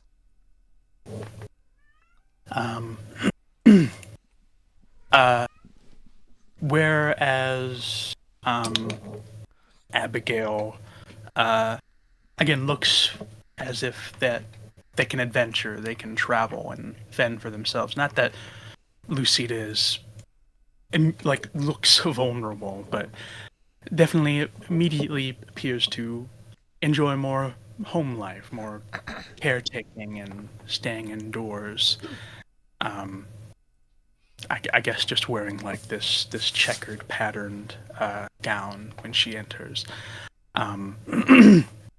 Has some resemblance in the face to Seder and Vala. And I'd imagine she'd have her hair tied up at this point. Did I hear what Lucida was doing before this? Sorry. She had made a glass of wine and was kind of looked like she was sneaking up behind you to give you like a surprise hug, heard what you were saying, and dropped it on the floor. But you also realize that surely that glass wasn't for her. She was probably bringing it over for somebody else because she is also pregnant. Oh. Did I mention that and completely forget? No, that's new to you. Surprise. I'm sorry. I didn't think you were home. I heard.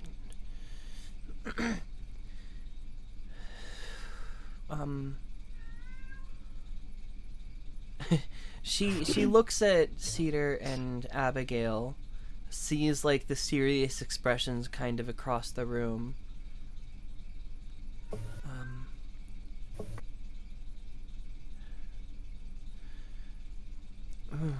What was that about your sister, dear? Here, ma'am, do you want my seat? Cedar will get up and help her over to your seat if you get up, femme. Yeah. Yeah, I do.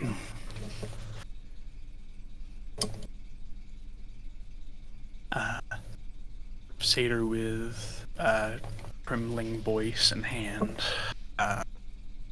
continue say again. There is very real, very lethal, dangerous threat. I don't believe Vala to be dead. I believe her to have been taken and swapped with a copycat, doppelganger. Abigail's just... Where do you think she is?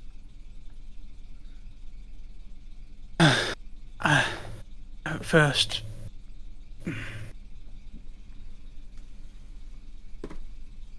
We first thought could be in the realm of doors, but we ran into a man named Jesse.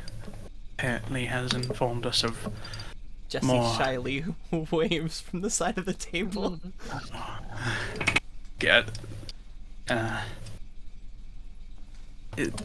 Apparently there are differing places where people are held. How numerous, I suppose we aren't sure. Are we? I only know of the one. Is that right? You know there are at least 5. Okay. Because they're numbered, and Jesse said that the one that he was in was number 5. But there also could be more than 5. Apparently holding for individuals who give them trouble, more troublesome, and Jesse managed to escape. And Jesse did not say that they saw Vala there, correct? No. We aren't certain where, just we only know that to be at least 5. And I am sorry. I don't mean to just jump in on your storytelling. We think it's hard. It seems random pieces together.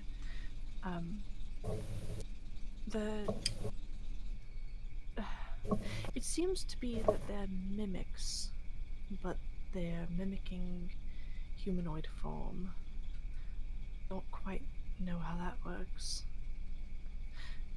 We also did find ourselves once in the realm of doors, and we got very quickly shunted out, so we haven't been able to make our way in since. Could be dangerous.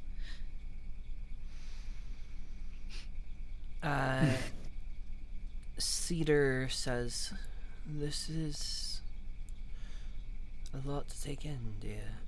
You're certain, though.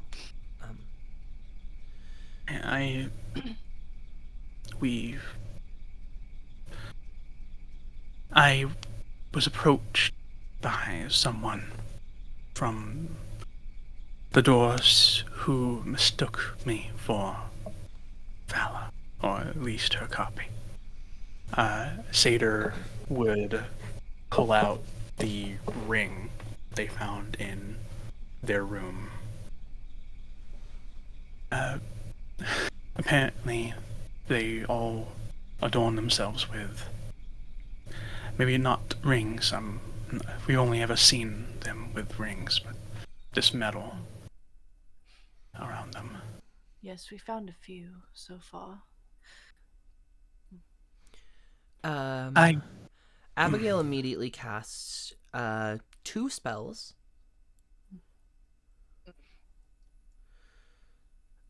It's infernal. She looks over at Jesse. Where did you come from? And Jesse goes, I guess I came from Fairy, ma'am. A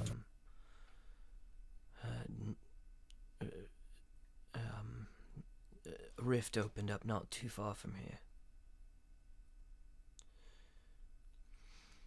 here. Seder, there is a... While Cedar and Lucida kind of just... They look like they're still processing this a little bit. Abigail, her face is full of just this, like, you almost know what she's about to say before she says it, and she goes, I'm leaving in the morning.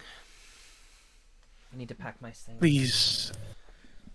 I was worried of this. I please ask you to think more. There is even things we've yet to say.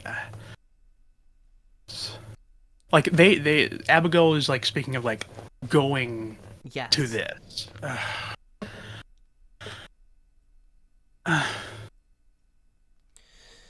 Listen, dear, if your sister is really being held somewhere against her will, I'm going to get her back. It is only that we don't fully know what we're up against. That's keeping her.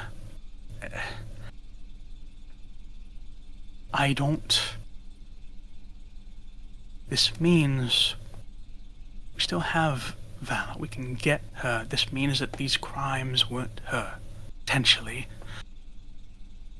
I don't know what I would do if I lost 2 of you. I'm serious of these dangers.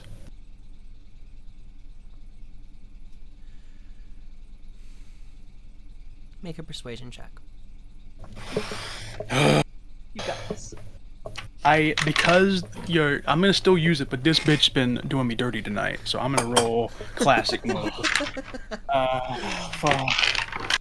Oh lord, my keyboard almost fell. Here it goes. The DC on this is going to be kind of high. I felt as much. Ooh, okay, I rolled well. What do I add to this?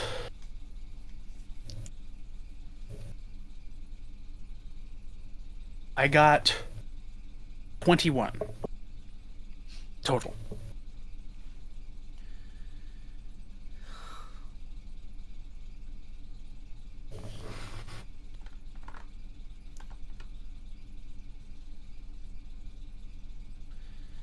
Seda, if we do not do this now,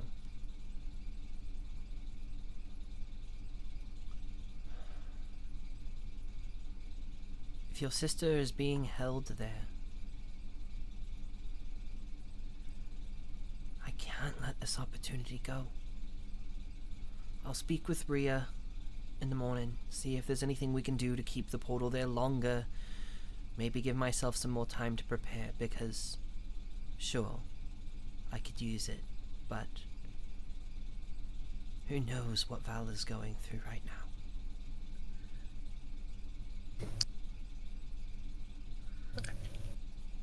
I think. Oh, Sorry, you go ahead, Seda. Val. Fuck. Seder. I don't think she can protest. It kind of just falls head into hands. Defeated, but like she's gonna be going with. I think Vem kind of goes behind Seder's chair and like pats on the back. Also kind of awkward again, but this was an odd thought, and I don't know if it would work at all, but have you got the ability to like peer in on her location? I don't know if it would show her or the mimic. I haven't got that ability, so, and I don't know quite how it works, if it works like across realms or...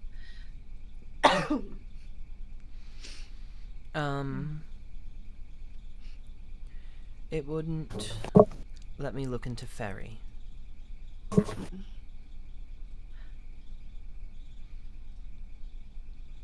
Understood.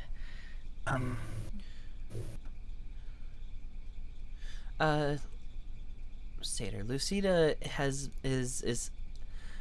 takes your hands, and is kind of, just been, like, silently, head down, brings your hands up to her head. You, still do intend to bring her back, though, right? Even if...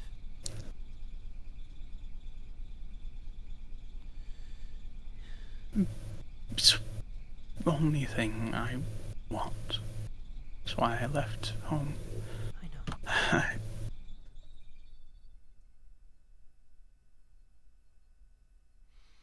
I need you to promise, though, another thing, that you bring yourself back.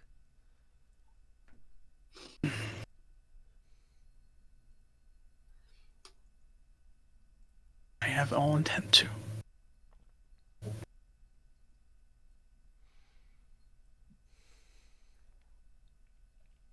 And I think Lucida hugs you, and she starts to cry a little bit.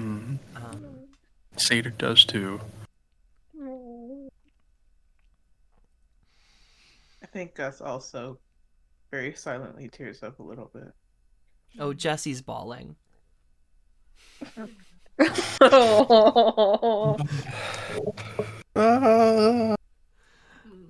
But I got 25. You don't have to tell me. So you convinced her not to leave immediately. What you've done is convinced her to speak with Rhea to give yourselves time to actually prepare for this. Yeah, that is still the best. Yes, So you weren't able to fully convince her not to do this. I don't think you would have been able to fully convince her not to do this. Yeah, I had to play my character. Sator's fucking. It's okay. After a very long moment, it kind of feels best for your parents mostly to start getting to bed. Abigail has another glass of wine and says, I'm going to stay up with the kids and figure out what we're doing. I love you both. Good night. You. Good night.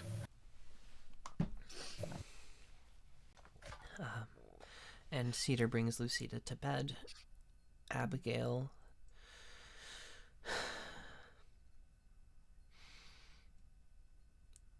says, like I said, Rhea should be able to give us some more time. I don't know what preparing looks like, though. We could probably head into the city briefly if we needed to.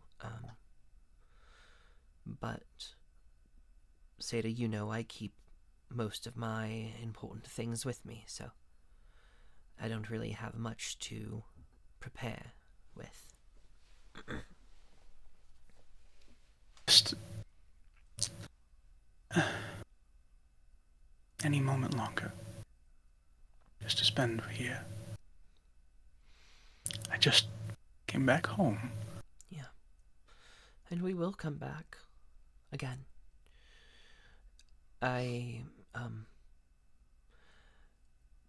I think without even the direct mention of the fact that, like, you're going with her, she's accepted it, and she goes, that portal's going to move while we're in there, so I'll get us back out, and I'll bring us right here. Okay. As soon as we find your sister. Oh. Just the hugs her tightly again. I don't want to rapid fire, but at some point, we know that they're mimics.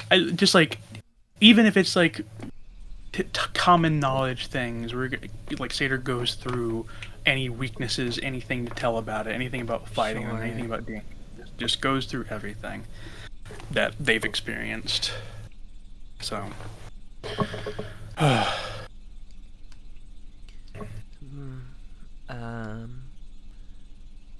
Yeah, I think you cover kind of the aversion to silver and the fact that they are shape changers and things of that nature. Is there anything that the rest of you feel like bringing up in this moment in terms of what should be done to prepare for a trip to Fairy? I think. Oh, you go ahead. See if anybody knows about, if there's anybody around that knows about Fae stuff. I mean,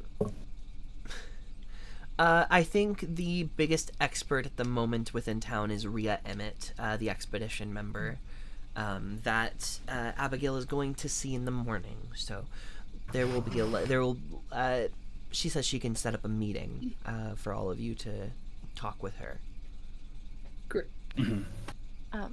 I think to Abigail, because thus far we haven't really, I guess, as a group, talked normally, but she seems to have boss bitch energy. I love it. But then we'll say, no, I suppose we're all going in together. I should. I wouldn't normally just advertise this to someone I just met. I myself am technically Fae, but I know nothing of Fairy, really. To my knowledge, I've never been. I don't know if anything will happen to me when I go, blah blah blah. I don't know.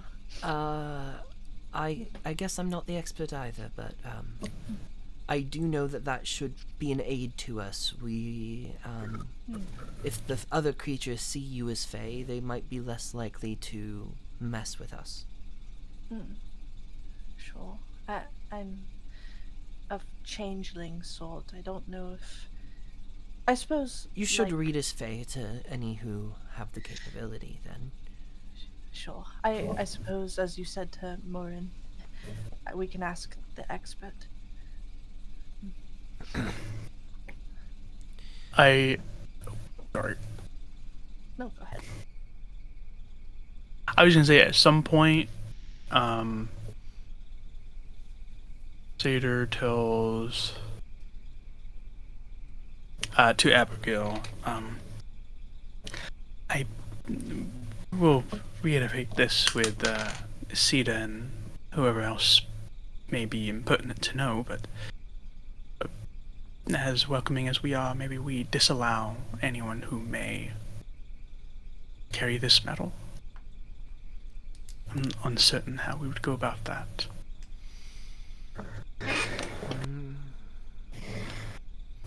Not really sure either.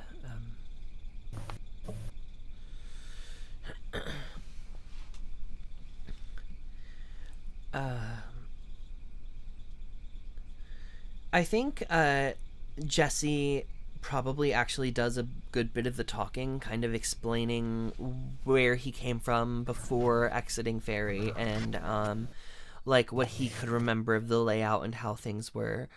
And Abigail even like asks him if he would be comfortable drawing any sort of map, and Jesse's like, "I'm sorry, ma'am, I don't remember it that well. I was asleep mostly, you see." But I think you stay up far too late with Abigail this night. Things do get a little less tense, but it's probably around 2 a.m. by the time that Abigail heads to bed. Where do the rest of you go?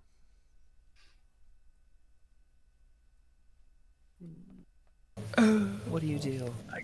I go cry. Where are we sleeping, Satan? Yes, there's not enough room in my bed. Sorry, I don't know where my head is at. I was hoping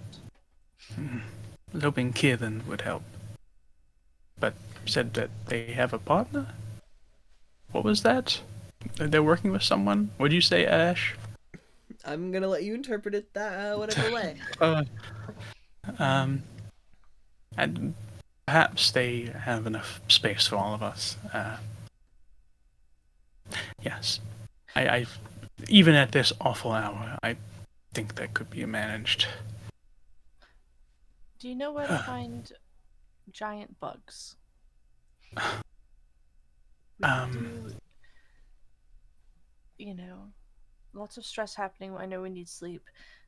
We could just be like kids for a minute.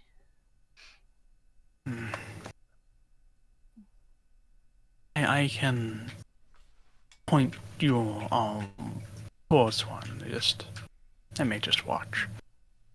Sure. Kieran does have more than just Jeff. Oh, Yeah, there is a giant beetle and also a giant spider that they keep. Perhaps tonight I completely forgot. Perhaps tonight Kieran's giant insects will be enough to sate our appetite for that. He is more than just Jeff. Is that all right, Kepri? Or did you want to go look outside?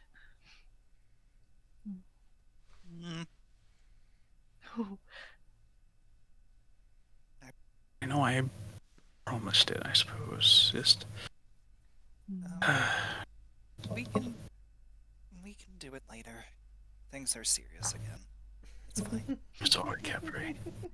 What? Tater's gonna hug Kepri super duper tight.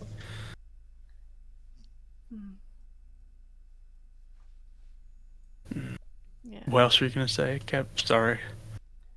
Oh, nothing after that. Hmm. You can wait. Yeah, and I we'll. want to play in the bug forest right now. Very well. Tater is gonna walk out into the woods to go find one of these bug spots. Yeah, there's a few.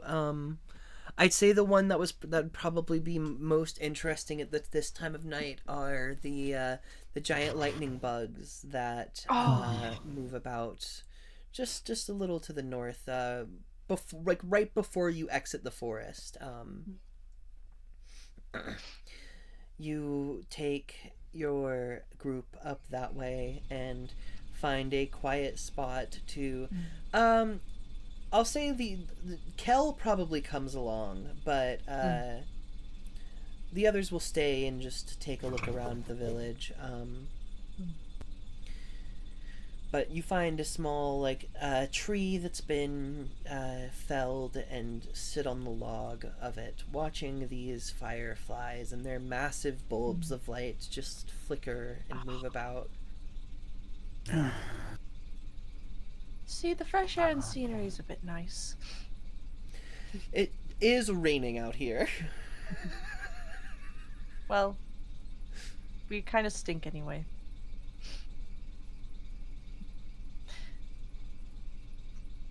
Kepri will, as the big fireflies are fluttering about, kind of release his smaller ones. Oh, what?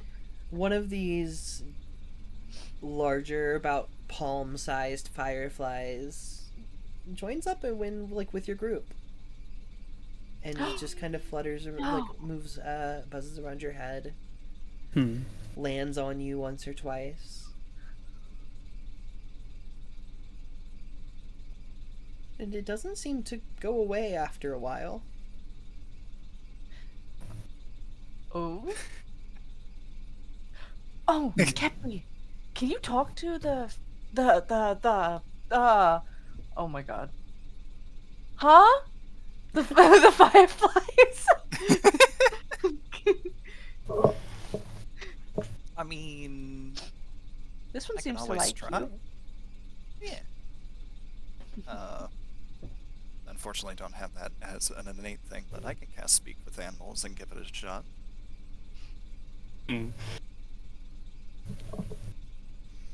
Yeah, you cast Speak with Animals. What do you say to this giant firefly? Hello. Whoa, you can talk! Yeah. Whoa! Guys, come, look, look! They can talk! And all of a sudden, 10 or so of these large fireflies start to gather around you, Kepri. What? Hello. Hi. Hi! Oh, Hi! there's a lot of you. Hi!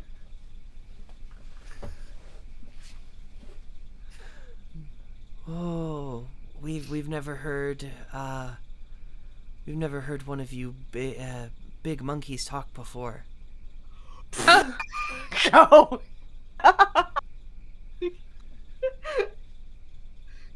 Well, I'm a little special myself, I guess. Never really listened to you all talk before too much. The others aren't talking. Can they talk too? They don't usually. Most of they go, ooh, ooh. One of them goes, oh, you must be the smartest then. Actually, maybe.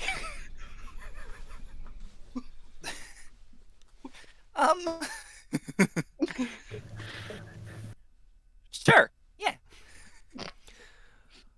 Oh, and impart upon us your wisdom, smart one. Oh no. This is so fucking what's that YouTube thing? Charlie the Unicorn coded.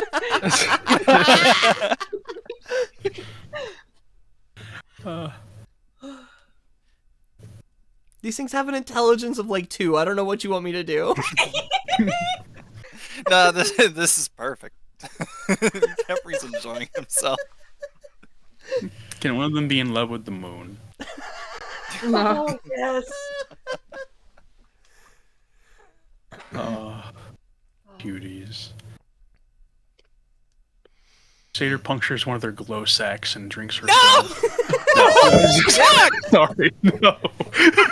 One of these his times I'm gonna partner. make that. You're gonna say something like that, and I'm gonna make it canon. I'm just gonna keep going. I'm just That, gonna roll with I just when it. things get too wholesome for too long, I have to throw out something. Sorry. Yeah. Is there anything I guess specifically anybody wants to do while you're up here, including you, Kepri? You have however much longer with that spell to talk to these fireflies. Let me see how long I can get away with this.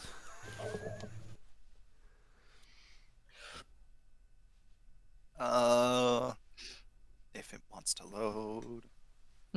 Oh, it's 10 only minutes. 10 minutes. Ah. Can you ritual cast? Well, no, that's so silly.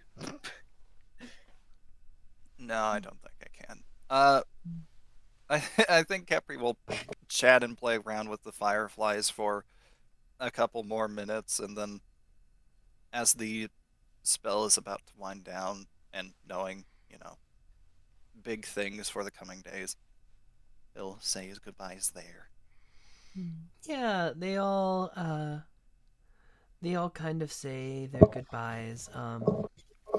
One of them, before the spell fades, goes, "Wait. I remembered what I said I was gonna say. Can I come with you?" Oh, Oh, my god. of course, I can't promise it'll be completely safe, but I'll Yeah. do my best. Awesome. He joins your little group of fireflies. Finds like a crevice kind of a little bit larger than the others, crawls in and creates, like, as he flickers and glows, he creates like a sizable glow from within your chest piece. holy fuck! So awesome. But oh, that's so sick. If there was a way to describe a happy robot, Kepri would be it. Oh, I mean, he's literally glowing. yeah. What a baby. Anybody else while we're out here? I've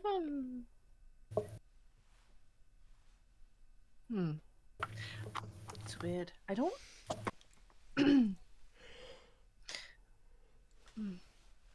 No, I don't want to make this about me. I am. While I have my, I suppose, personal anxieties about going to Ferry, sort of my own personal boogeyman, I feel like it should hold more importance to me than it does. I'm mostly just kind of scared of it because, but I feel like your mother, Abigail, she seems really strong, and if she thinks we can find Vala, do you trust that? Or do you think she's being a bit headstrong? Hey.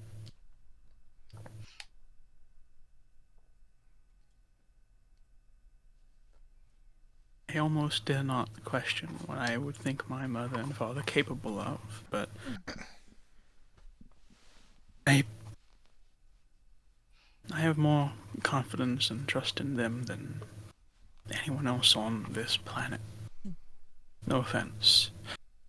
No. I'm happy for you. I just...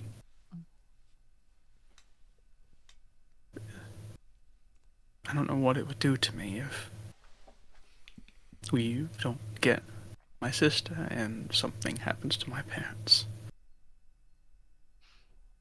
We won't let it happen. Hope Not not. at all. And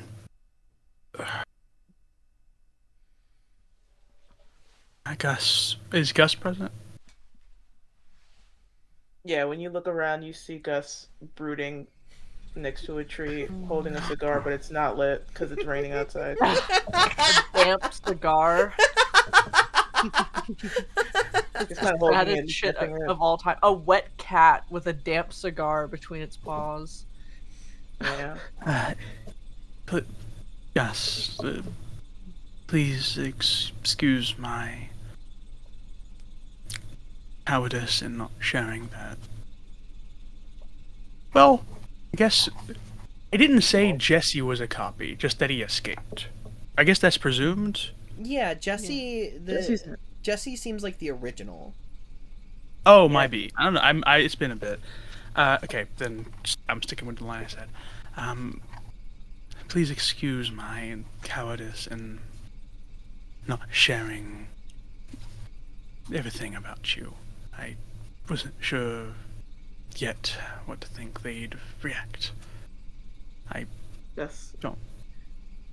Gus kind of scoffs. You're a cowardice.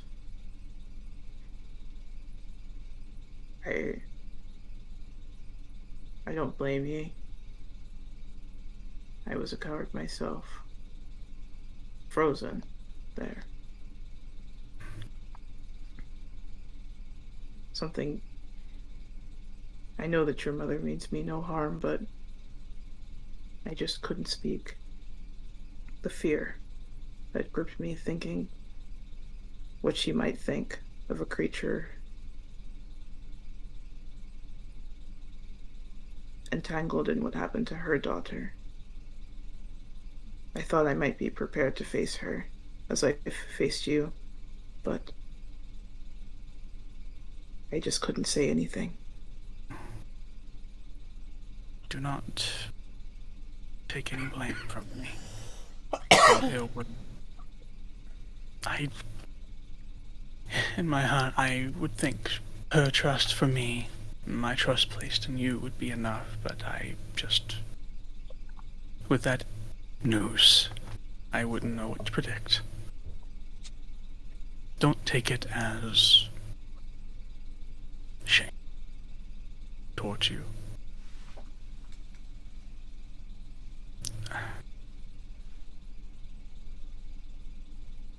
Well, I just hope you know that my conviction stands strong as ever. I want to find Vala. I want to make your family whole.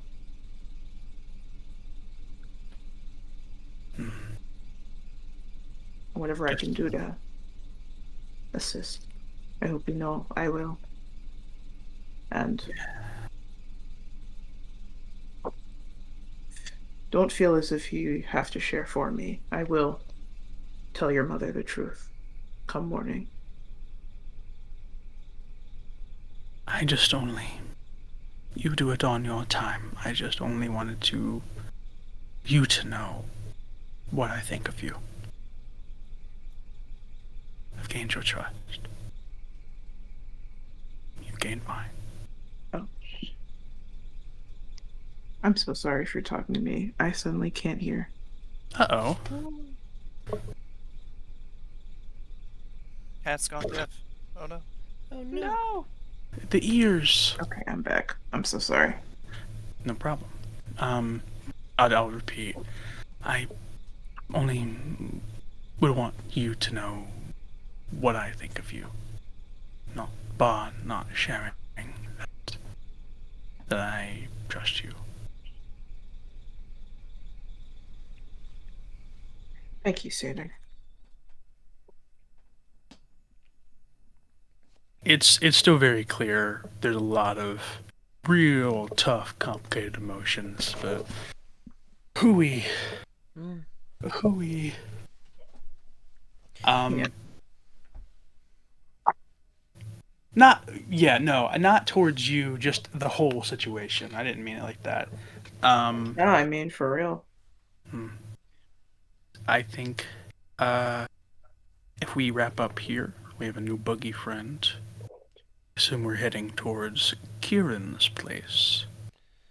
If that's where you'd like to go, yeah, it is pretty late, but there's a chance Kieran's awake. They can be kind of a night owl. And I mean, if they're still up, I don't see them having much trouble going back to sleep. You approach the home and give the door a little knock. You do hear movement from inside. You actually hear the sound of someone coughing from behind the door. And as it opens, a little bit of smoke kind of exits through the doorway. And Kieran's standing there. They go, "Oh shit! Hey, we just made some cookies. Want some cookies?"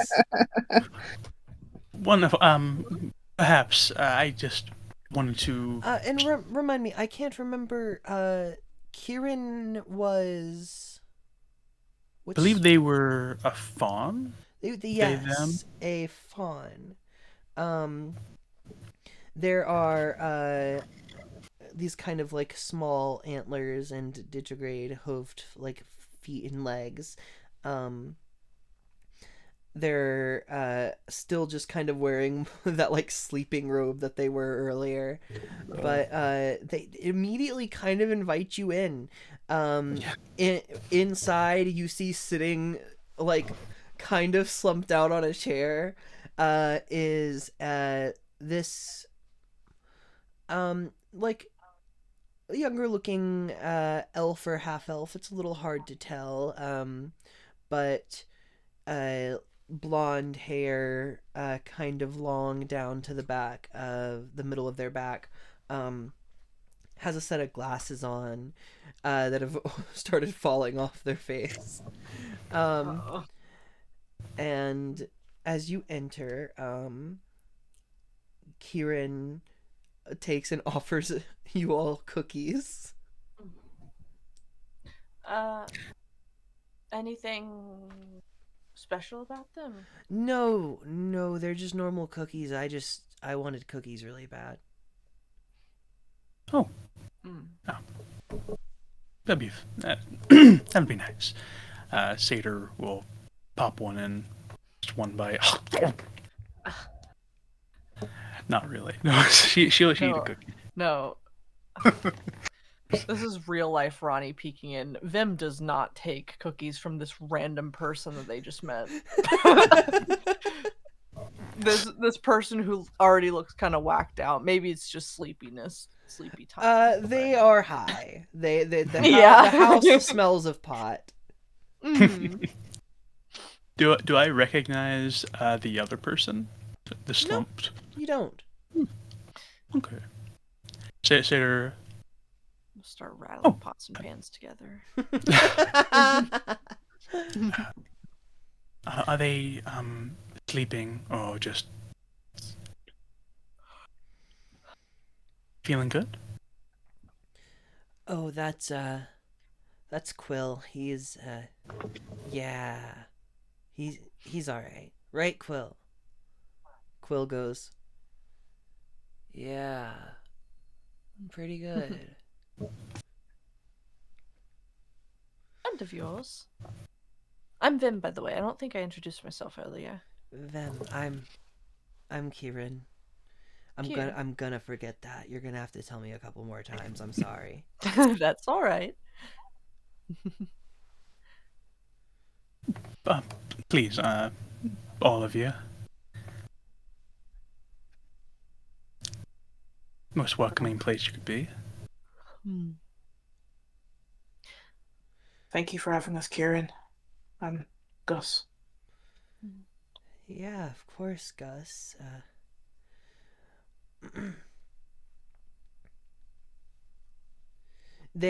as you introduce yourselves, they repeat your names back to you in an attempt to remember them better. Kepri, when they reach out to kind of shake your hand, they go, "Whoa, you're full of bugs."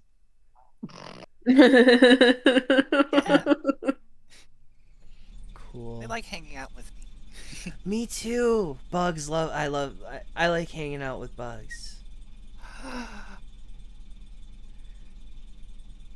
You wanna keep? have to go later, Seder. I want to stay here. I know you all met Jeff earlier, but I can take you to meet Jackson and Ruby. Oh, There's more. A beetle and a spider? Oh, yeah. wait, no. Yeah. Peter didn't actually tell us that earlier. That was DM knowledge. that we, I'd be more than happy to meet them again. It's far too long. But that actually is why we came over. We were seeing if we could maybe crash here tonight. I know it's a fairly large group of us. Well,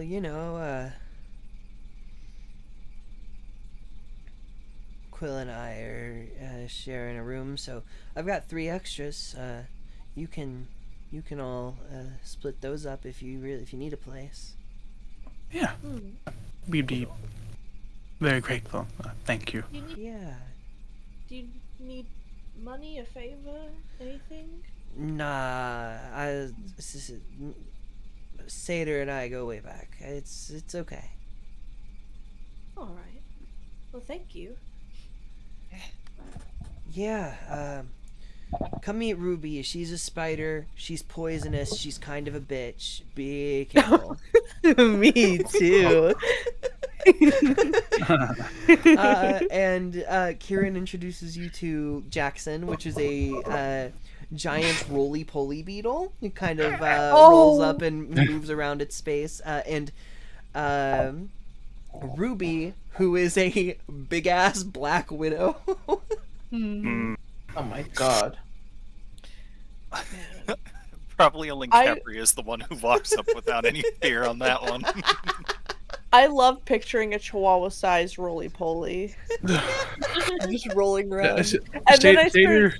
Oh, sorry. Then I started picturing a chihuahua that can just fold its in on itself and roll And, like- Seder reaches down. Oh, sorry. Go I ahead. was gonna say, just for reference, Seder, Kieran has every single pet they have ever had given them just like a normal-ass humanoid name. Yeah. Seder walks up to the roly-poly and like it almost like follows her with emotion where she like picks it up and like rolls it in her arms like this back and forwards and lets it settle. That's so cool. You start doing fushigi tricks with the roly-poly. Just like a little bit. Is that what those things are called? Those fucking Yeah. crystal ball things, yeah. I do a few fushigi tricks. Could you imagine your pet dog rolling around on the floor like that? My dog does that all the time. I think Medusa's poisonous. I think like Kieran does pretty quickly say, I'm not much longer for this world. I'm going to bed after I eat like 8 cookies. So Fam. Make sure you just don't let the animals out. You saw Jeff got pretty far earlier. Absolutely. Okay. Before you go, do you have any other cookies or brownie or anything? I just want to maybe a quarter tonight.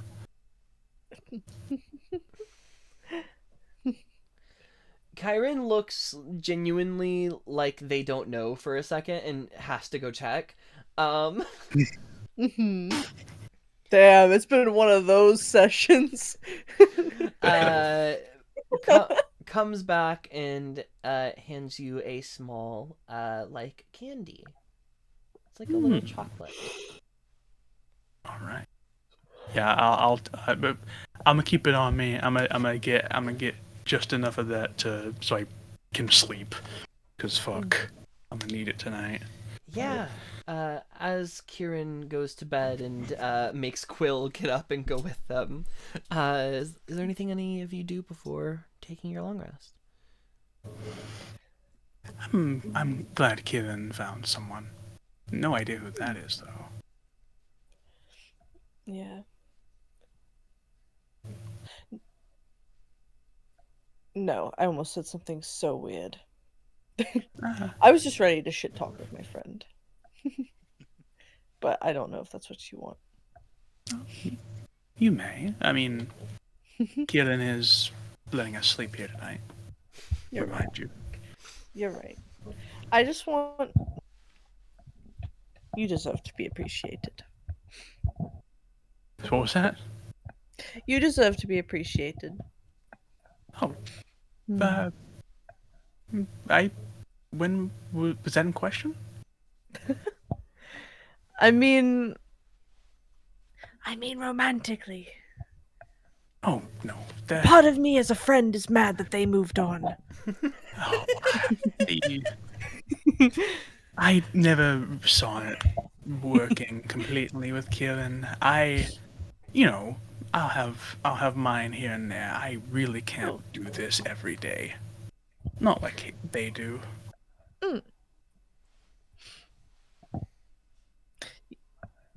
Yeah. Suppose I wouldn't know.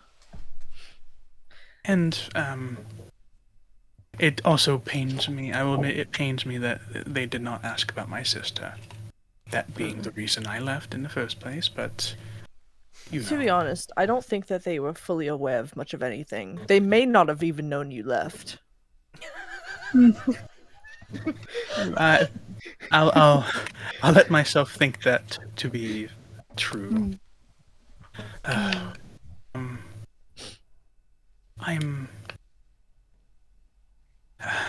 I am sorry, and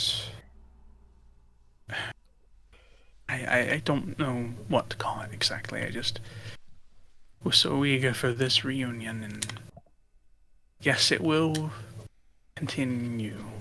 I'm sure. Just oh fuck! I'm going to turn into a werewolf soon. I hope that doesn't happen. Then, oh no. Oh my god. No, okay. we cannot get stuck. It's okay. The satyr actually starts freaking out for a sec. No. Yeah, so just to be exact, so you can regulate your freak out based on this. Based on this factor, today is the 10th and the full moon is on the 16th. You have 6 days before that happens.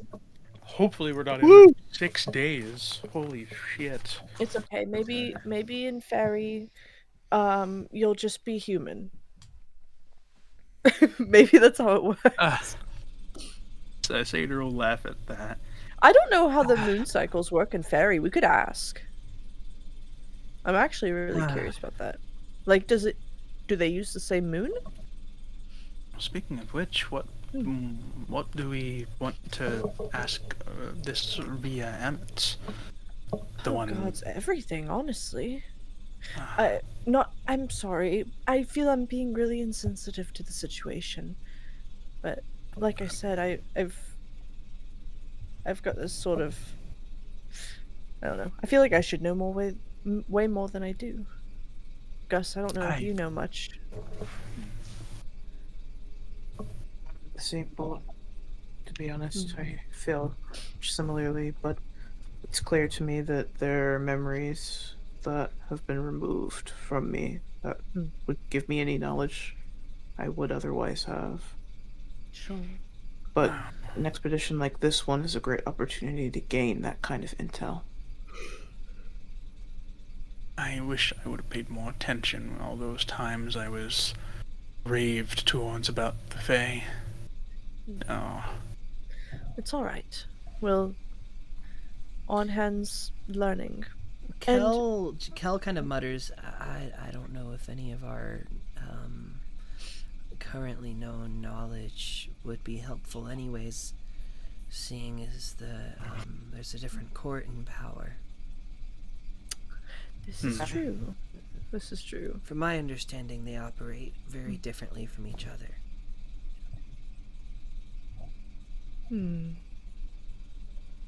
Well, also, I guess not to add stress, but Box and Wheel, they really don't want to go back to Fairy.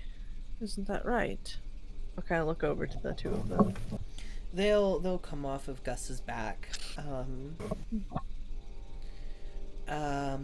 They look at you and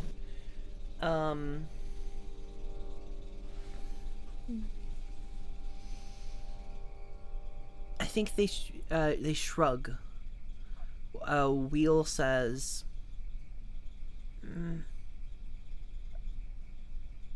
"With friends." Oh, that's right, with friends. I've never talked about it before, but I love these two guys so much. Oh. You've both been so helpful and... Yes. Friends. Of course. And we'll make a new one. We're gonna get your sister out. And you're not losing any family. That's right.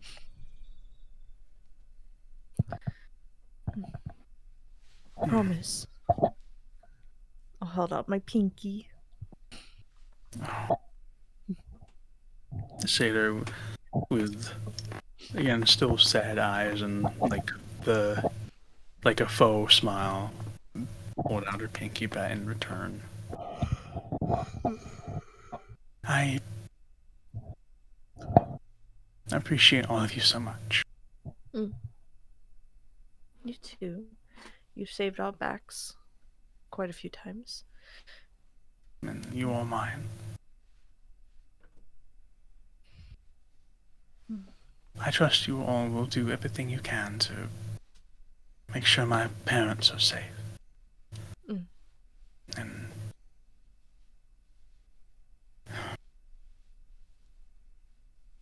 I hope my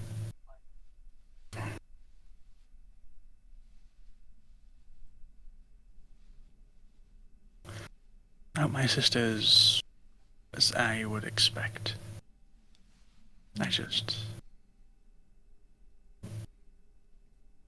We'll do what we have to.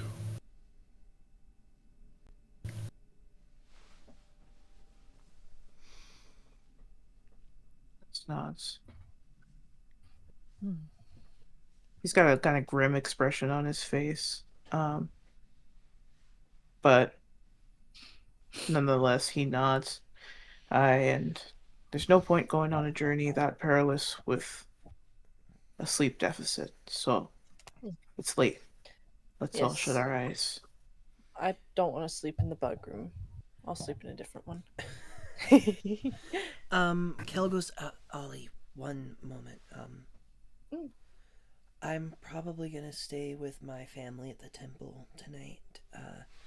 And she kind of waits for everyone else to go off to bed, and goes, I'll probably...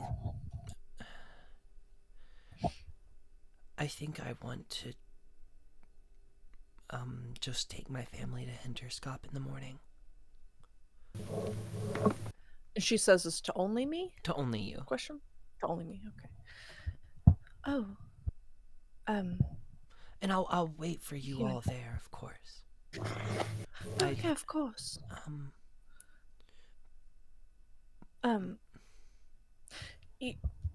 You can take... well, maybe I shouldn't offer something that...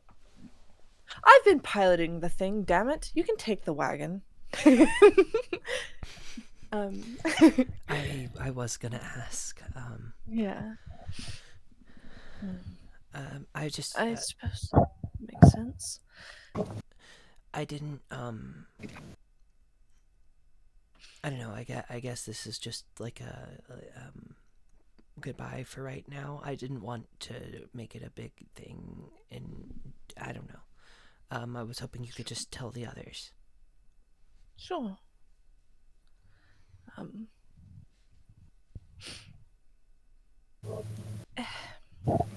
Thank you for everything you've done for us. No, thank you, and I still owe you payment. I have not forgotten. I won't forget. Well, we'll be meeting you up soon. I've still got to learn how to make legitimate scrolls under your watchful eye.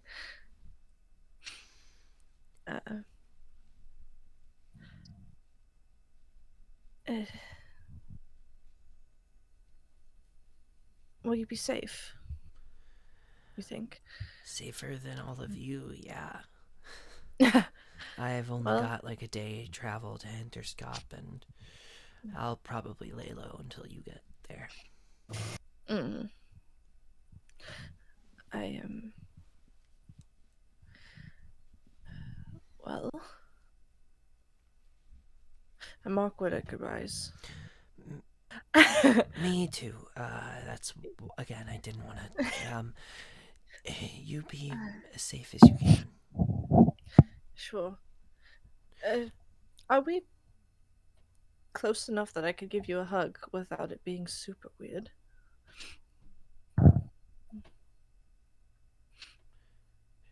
That's fine. Sure. Okay.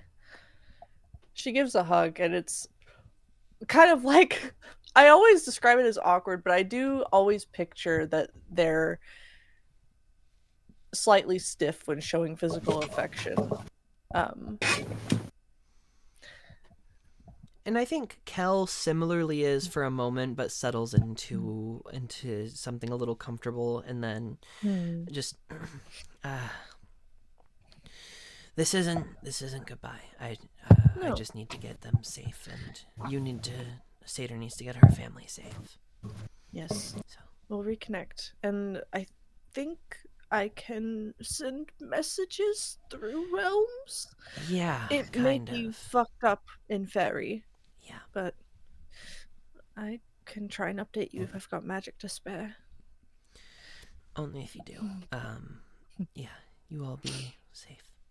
She Of course. turns to leave. And as you head up to bed, Satyr? Once we get to bed, there was something I wanted to. I'll say this. I'll go ahead and say it. I think once we all go to sleep, Satyr has a lot of trouble. Her heart is racing. She's staring up into the ceiling. Just a thought, something that she was reminded of earlier in the day, repeating over and over and over again. A reminder that leads to other reminders. To the point where she pops up, like, in the middle of, like, not in the middle of the night, but, like, soon after everyone lays down. It's like, there's something I should say to everyone. I don't know the setup here, but, like, everyone's here. I'll say anyone who wants to be there is there. Dust is still up. He's in his journal. Apprehension off with the bugs. Not sure if you're in the bug room. No. So Kepri would probably be by themselves with the bugs in the bug room. Yeah. Morin just started to fall asleep, but is woken up. Yeah. Vim was staring at the ceiling previously.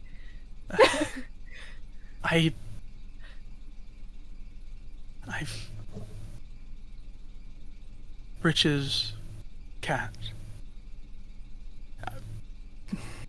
Me and Vala did take it. Bridges. Vala. Oh, cat. Rich's cat. Yeah, the lovely old man we met. You met. Vala egged me on to take it, and we did, and let it run free. It is not just a cat. I wanted to protect my sister. This has always been something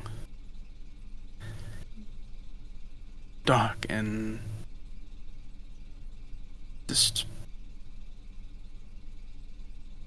creating these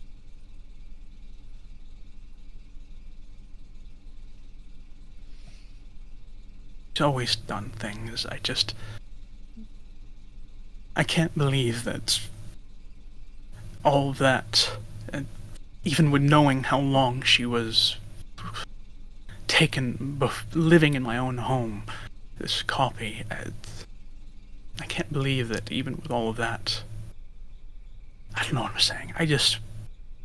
I want all of us to be safe.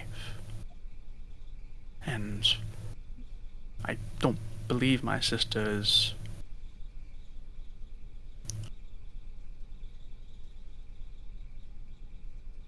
has to be this grand conspiracy. Can't be.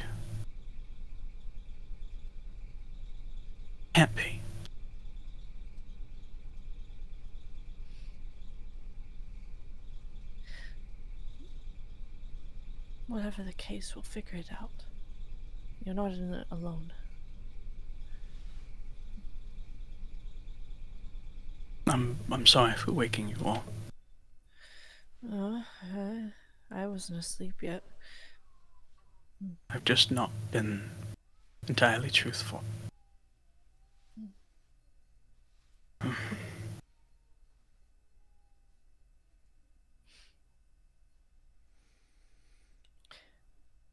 Do you need me to go get you some water or something?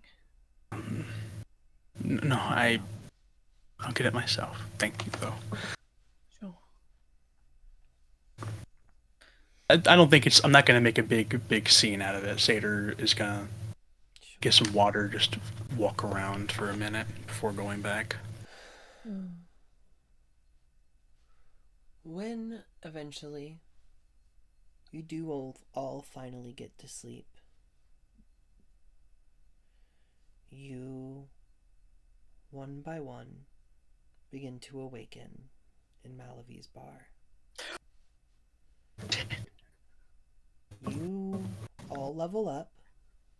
Oh my god! And we're going to end tonight's session there. I love you! Holy shit. It's Level 8 terrifying, actually. For Fairy, I'm not. I love you, and I'm not surprised that we leveled for Fairy. Hey, Oh Lovely. my Wow. god. hey, Seder, can this be Hey, my Siri? home? I want this to be my Hey. home. No one's going to tell you to leave. I had No so one. much fun. I had so much fun designing and writing this place. I'm sorry I Oh didn't my help more, God, but you it's did such such a a beautiful dream. job. It's fine. Oh my Gorge, lord, yeah. I love